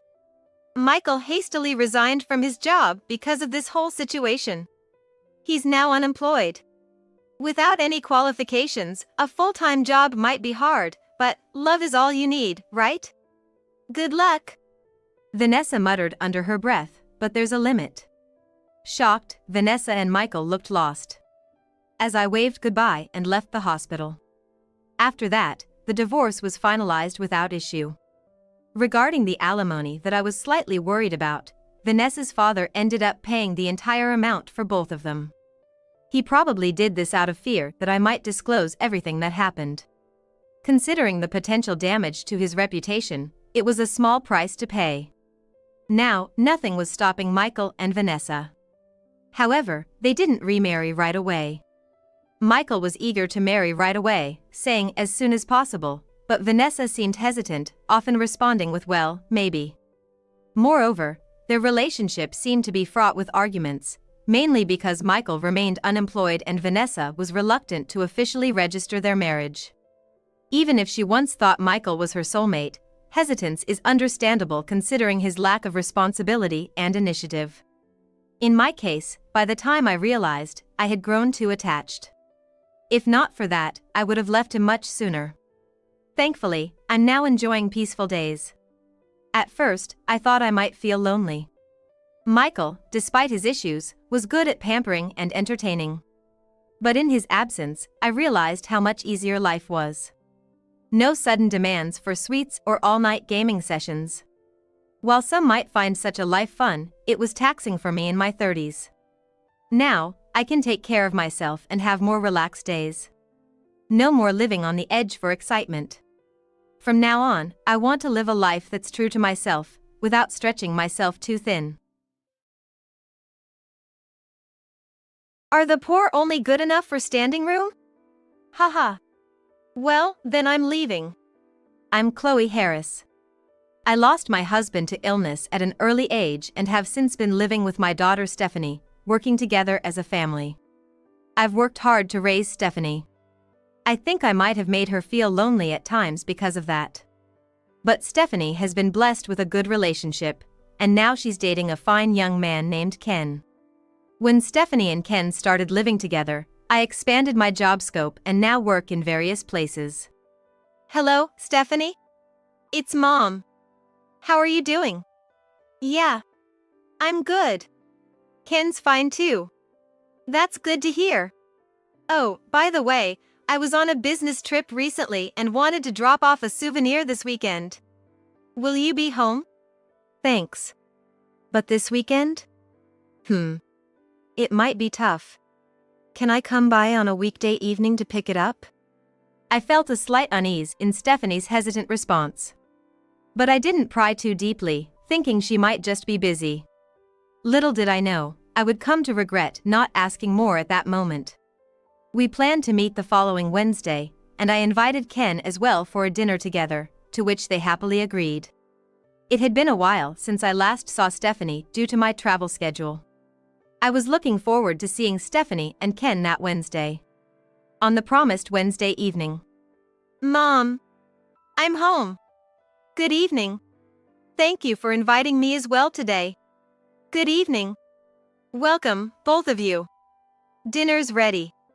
Stephanie's hair had grown longer since I last saw her, and Ken's had gotten shorter. Just a change in hairstyle can alter the atmosphere so much, I thought. Anyway, I was relieved to see them both looking well. I quickly reheated the dinner I had prepared and set the table. They offered to help, but I declined, knowing they had driven an hour to get here and must be tired. Meals, often eaten alone, felt more delicious with 3 people at the table. It reminded me how enjoyable it is to cook for loved ones.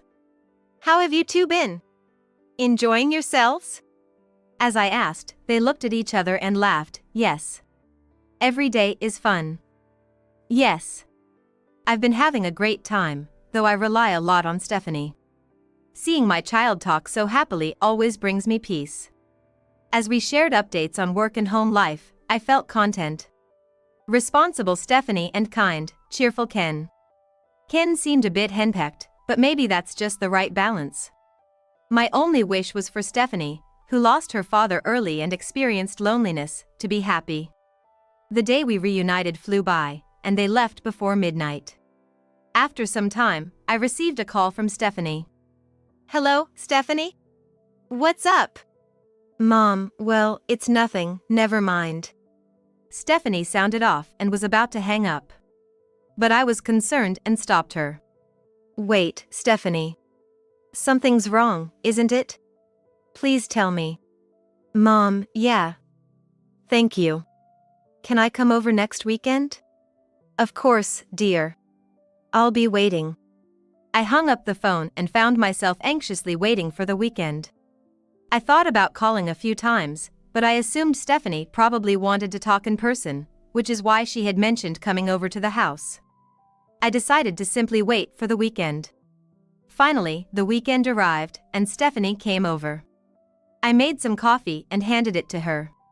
But Stephanie just stared at the coffee, not drinking it. It seemed like she was deep in thought, so I asked her. Stephanie, are you okay?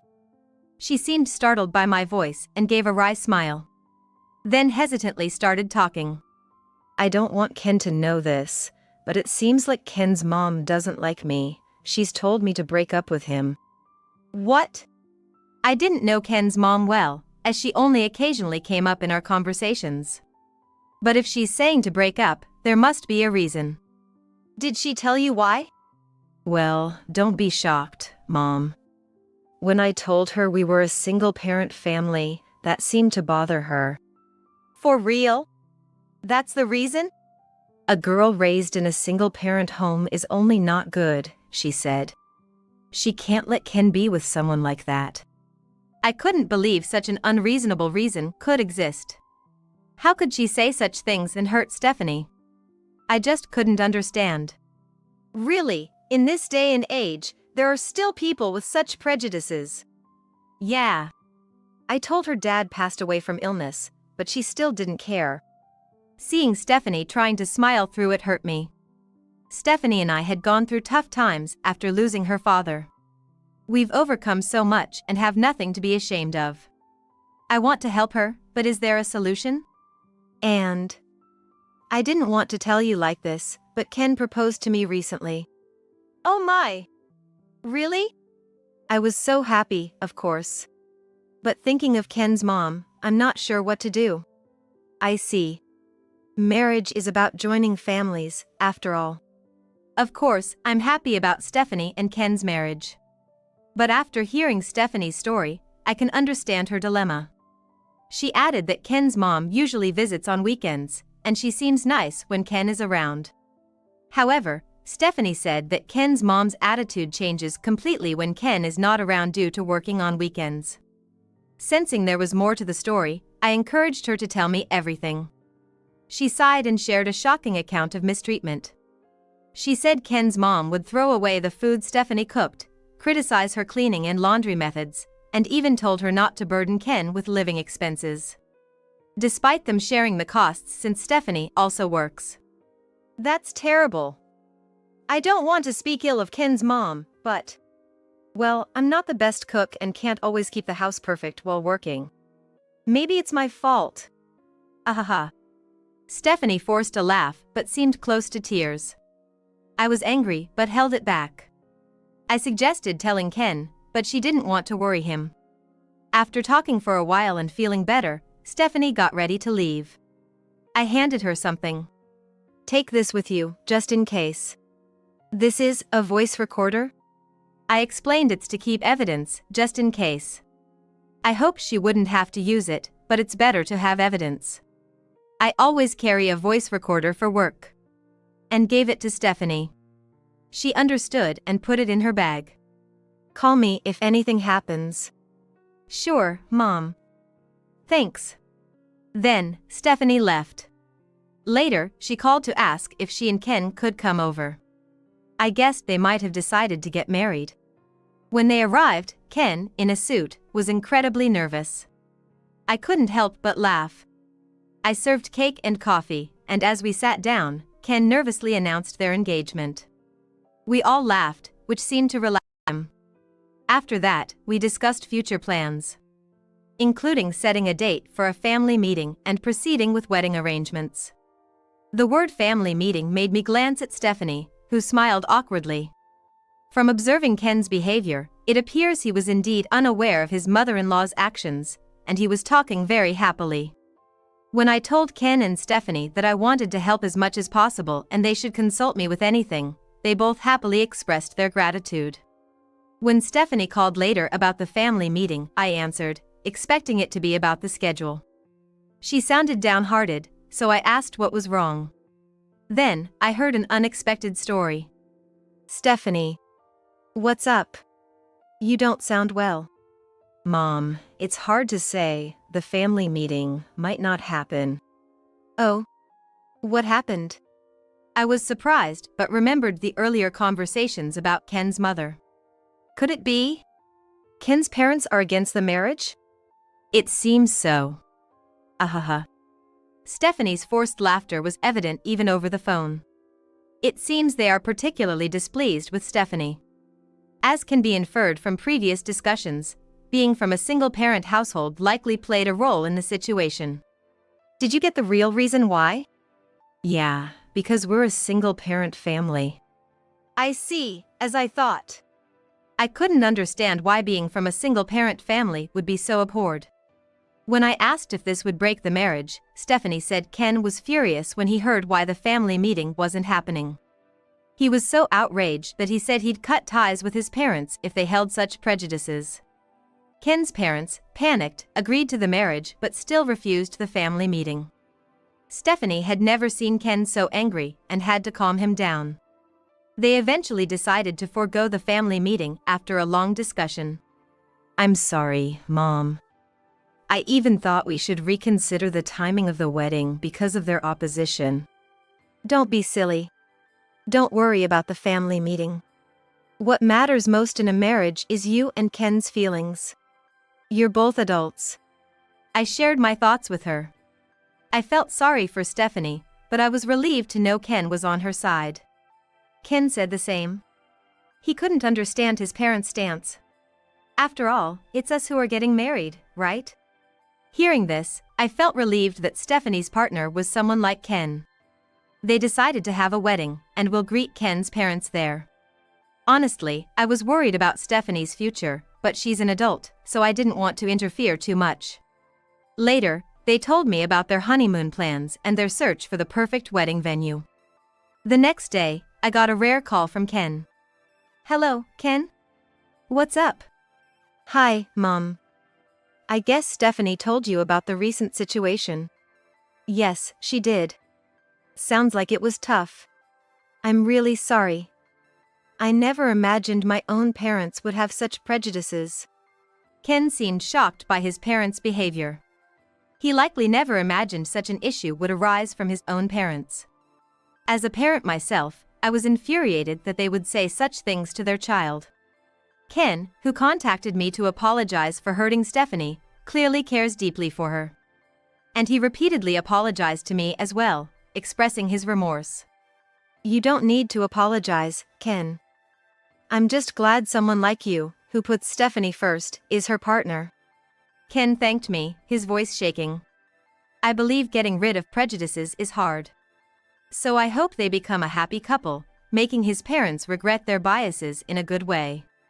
After talking for a while, I started thinking about what I could do for them. And I decided to prepare a surprise gift. Time passed, and tomorrow is their wedding day.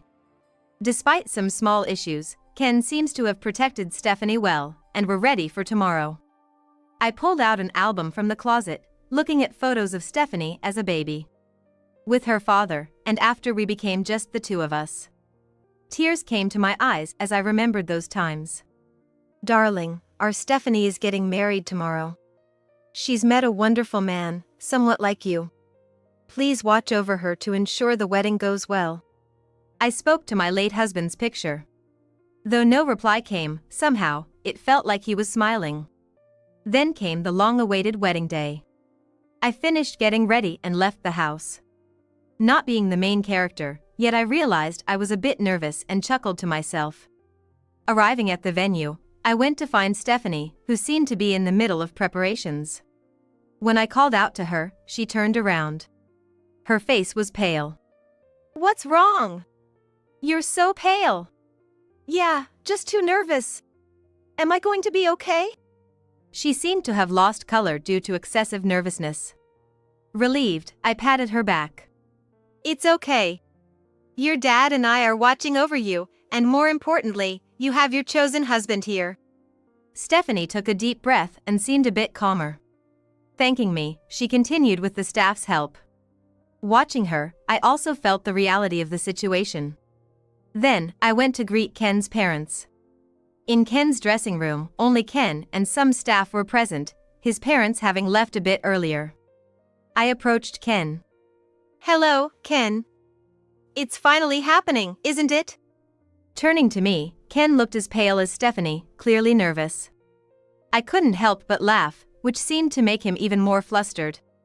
Sorry, Mother. I'm surprisingly nervous. Ahaha. It's fine, it's fine. It's quite like you too. Sorry. What are you apologizing for? You're funny. I was reminded of my own wedding. My husband and I were also very nervous, and the staff had to calm us down. It's sweet how similar they are. After greeting Ken, I tried to find his parents but couldn't. I decided to greet them during a break in the ceremony. As the ceremony started, I walked the aisle with Stephanie, in place of her father. Barely starting, I was overwhelmed with emotion, on the verge of tears. Walking slowly, I handed Stephanie's hand to Ken. Watching them smile at each other, I felt a mix of happiness and sadness. After the ceremony, moving to the reception, I finally found Ken's father. Excuse me, are you Ken's father? Yes, and you are? I'm Stephanie's mother. Excuse me for the late introduction. Congratulations on this special day. Please take good care of Stephanie from now on. After I held out my hand as a greeting, there was a brief pause. I looked up, puzzled, and received an unpleasant response. So you're the bride's mother, huh? As I looked up, I could see clear disgust on the father-in-law's face, and I felt a sense of as expected. I'll take my leave then. Deciding it was wise not to engage further, I quickly moved away after the greeting. Stephanie's mother-in-law was not present, so I hadn't met her yet, but I planned to look for another opportunity later. Could you be Mrs. Harris by any chance? On my way to the reception hall, a man approached and I stopped. Yes, that's me. His face brightened instantly as I confirmed. I knew it. It's me, Brown. Don't you remember? Mr. Brown? Of course, I remember you. But why are you here? I had met Mr. Brown only once before through work. He was a young but very capable man. I'm Ken's cousin. Are you related to the bride? That's right. Stephanie, the bride, is my daughter. Thank you for being here today. What a coincidence. Congratulations on your daughter's wedding. After a brief chat with Mr. Brown, I continued towards the reception hall. Upon entering, I parted ways with Mr. Brown and looked for my seat, but couldn't find my name anywhere. When I asked a staff member, they were surprised and rushed off to check. Noticing my confusion, the father-in-law approached me with a smirk. What's wrong? Oh, I can't seem to find my seat.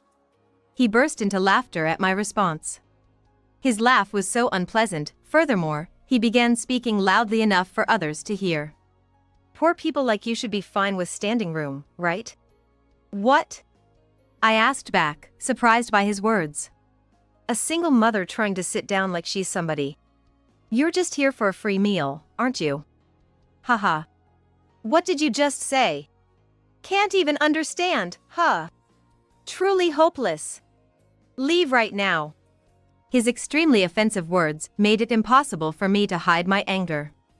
A mother who hurt Stephanie and a father who looks down on us for being a single-parent family. I couldn't fathom how such parents raised a good son like Ken. Then I will leave. Oh? Obedient, aren't you? Hit a nerve and can't talk back, huh? Ignoring his remarks, I left the reception hall. However, I was really looking forward to Stephanie and Ken's wedding, so I was internally debating what to do. After stepping out of the reception hall, I thought that if I were to leave, I should at least explain the situation to Stephanie and Ken. It was their important wedding day. If I told them, Stephanie would be upset, and Ken would likely feel guilty and apologize. Should I really insert my adult problems into what should be a day full of happiness? Maybe it would be best if I just endured it. I was at a loss. Then Mr. Brown approached me. Mrs. Harris, are you okay? I saw everything that happened. I'm sorry I couldn't help. There's nothing for you to apologize for, Mr. Brown. Thank you for your concern.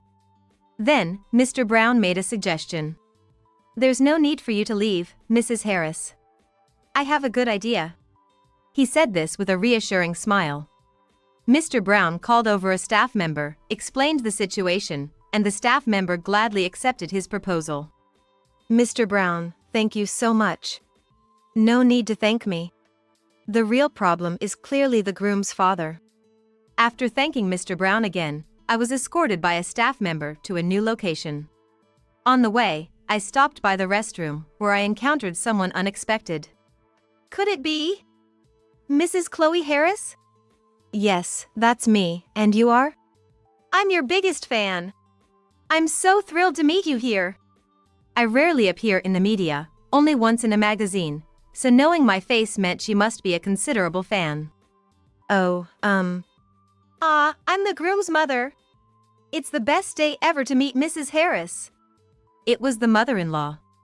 She was much more high-spirited than the impression I got from Stephanie. That's right. Congratulations on today. Thank you. Could I shake your hand? Yes. I hesitantly agreed to the handshake and quickly left the restroom. I never expected to meet her this way. Nor that she would know me. The staff member led me to the second floor of the reception hall. It's not usually used, but Mr. Brown had arranged this seat for me because of the situation. From here, I could overlook the reception hall and see Stephanie and Ken's happy moment. It seemed the guests downstairs hadn't noticed me, and I could clearly see the father-in-law. After a while, the high-spirited mother-in-law took her seat and seemed to be talking to the father-in-law about earlier events. Sighing, I watched them as the venue dimmed and the reception began under the host's lead.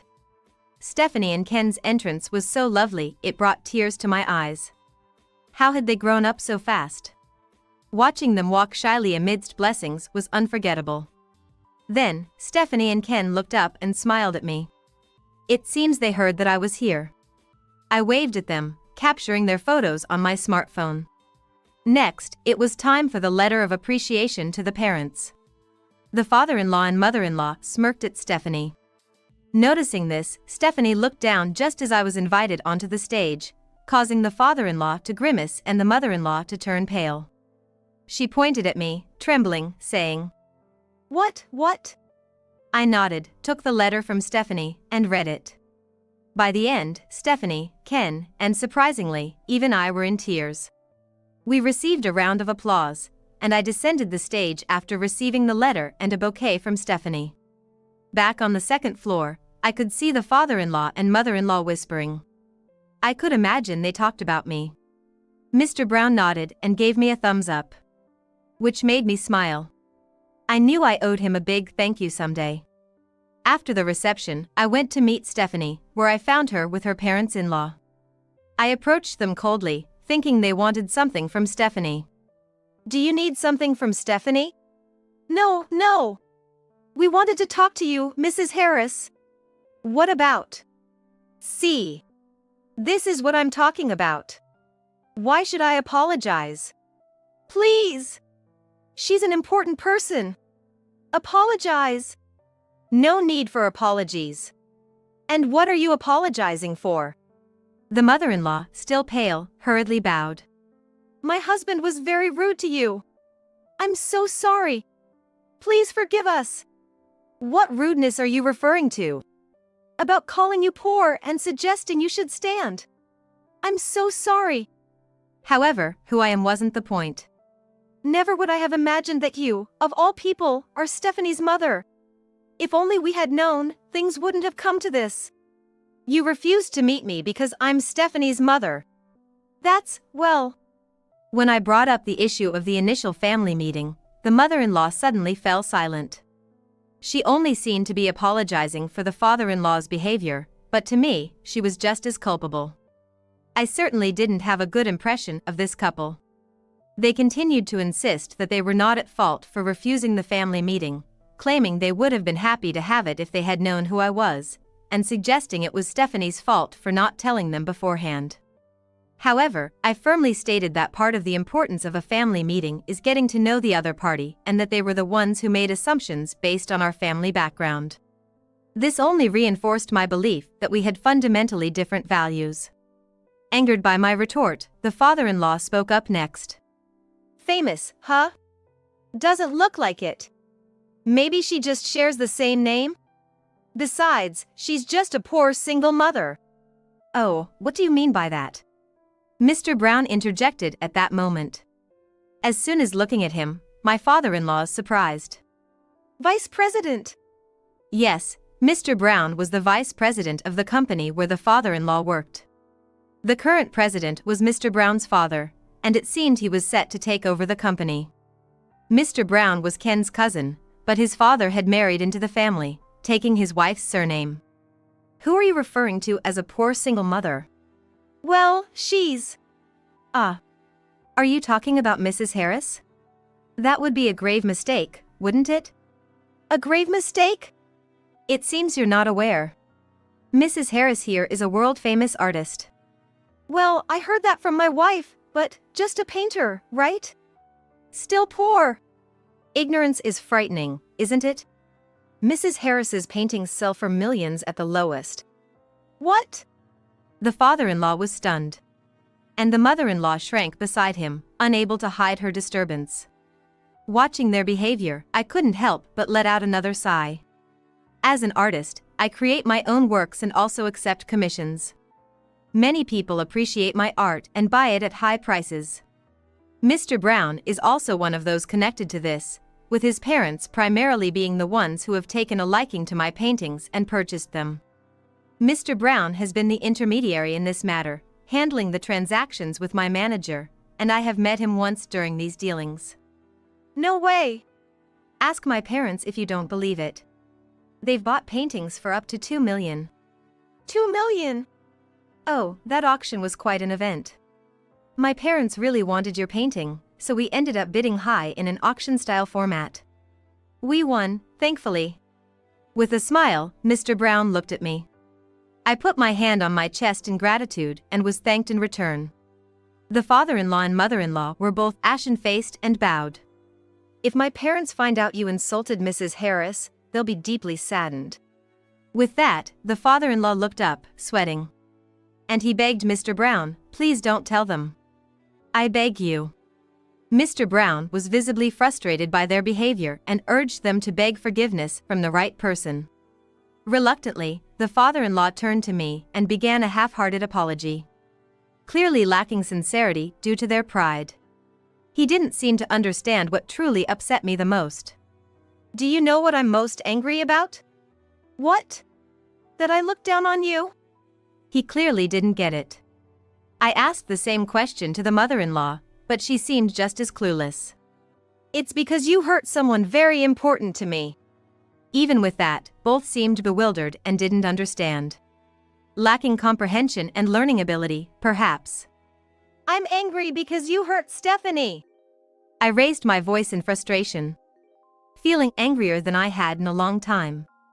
They seemed to get it, but still refused to sincerely apologize to Stephanie due to their pride. Stephanie also had faults. We thought she was poor because she's from a single-parent household.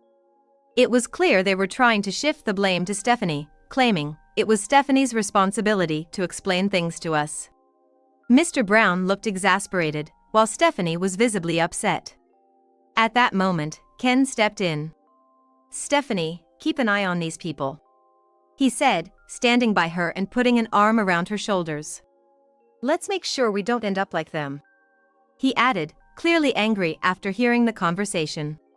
His actions calmed my rage. What kind of attitude is that towards your parents? Yeah, Ken. Behave modestly. No thanks. If you keep hurting my important person, I'll cut ties with you. What? Everyone present was surprised by Ken's statement, but inwardly, I was thinking, well said, and commended him. Mr. Brown seemed pleased, too. I'm grateful to you for raising me, but I'm building a new family with Stephanie. That's my happiness, so if you interfere, I don't want any part of it. Stephanie looked relieved by Ken's support, and her worried expression faded. Seeing this side of Ken, I felt even more supportive of their union. The parents-in-law were silenced by Ken's words. The groom's so cool. Stephanie, he may be like this, but take care of him. Of course. And you too. Like this, huh? The tension eased a bit. And I was happy to see that they could overcome challenges together. Arbitrary and prejudiced actions never lead to anything good, I said to the disheartened pair, who flinched slightly and turned towards me. Being from a single-parent family doesn't necessarily mean being poor, nor does being poor justify contempt. A lack of compassion is a form of poverty too. They left the room without a word, looking frustrated. As a parent myself, I'm relieved I never adopted such a worldview. I owe my current self to Stephanie, and I need to thank her again. A few days later, my manager informed me that a man claiming to be a relative of mine had called, wanting to speak with me. A man claiming to be a relative of mine connected the call. Hello? Hey. I'm Ken's father. It was the father-in-law. He had searched for my office's contact details to reach me. Do you need something? Convince President Brown. I asked for details, and apparently, Mr. Brown had reported the wedding incident to his father, the company president, who was furious. The president was considering taking action against him since my office had a contract with their company and it could cause damage.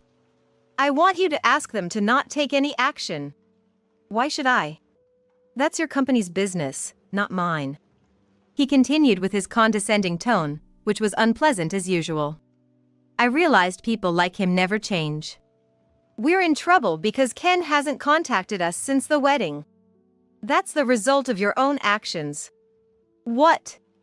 Ken had apparently followed through on his words from the wedding and cut ties with his parents.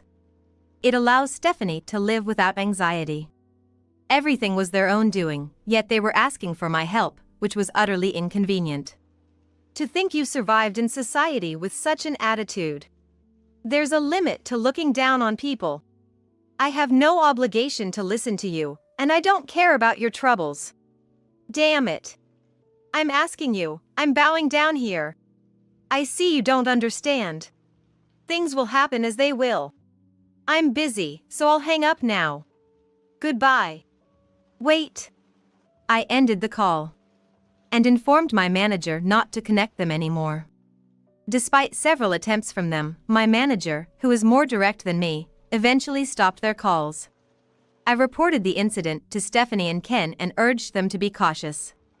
After they couldn't reach me, the in-laws apparently went to Ken's company, which led to security intervention. Ken explained the situation to his company, which agreed to keep them away. Mr. Brown later contacted me, apologizing for involving me in the company's affairs. But I reassured him, confirming our contract would continue. Eventually, the father-in-law faced a demotion but chose to leave the company after disputing the decision.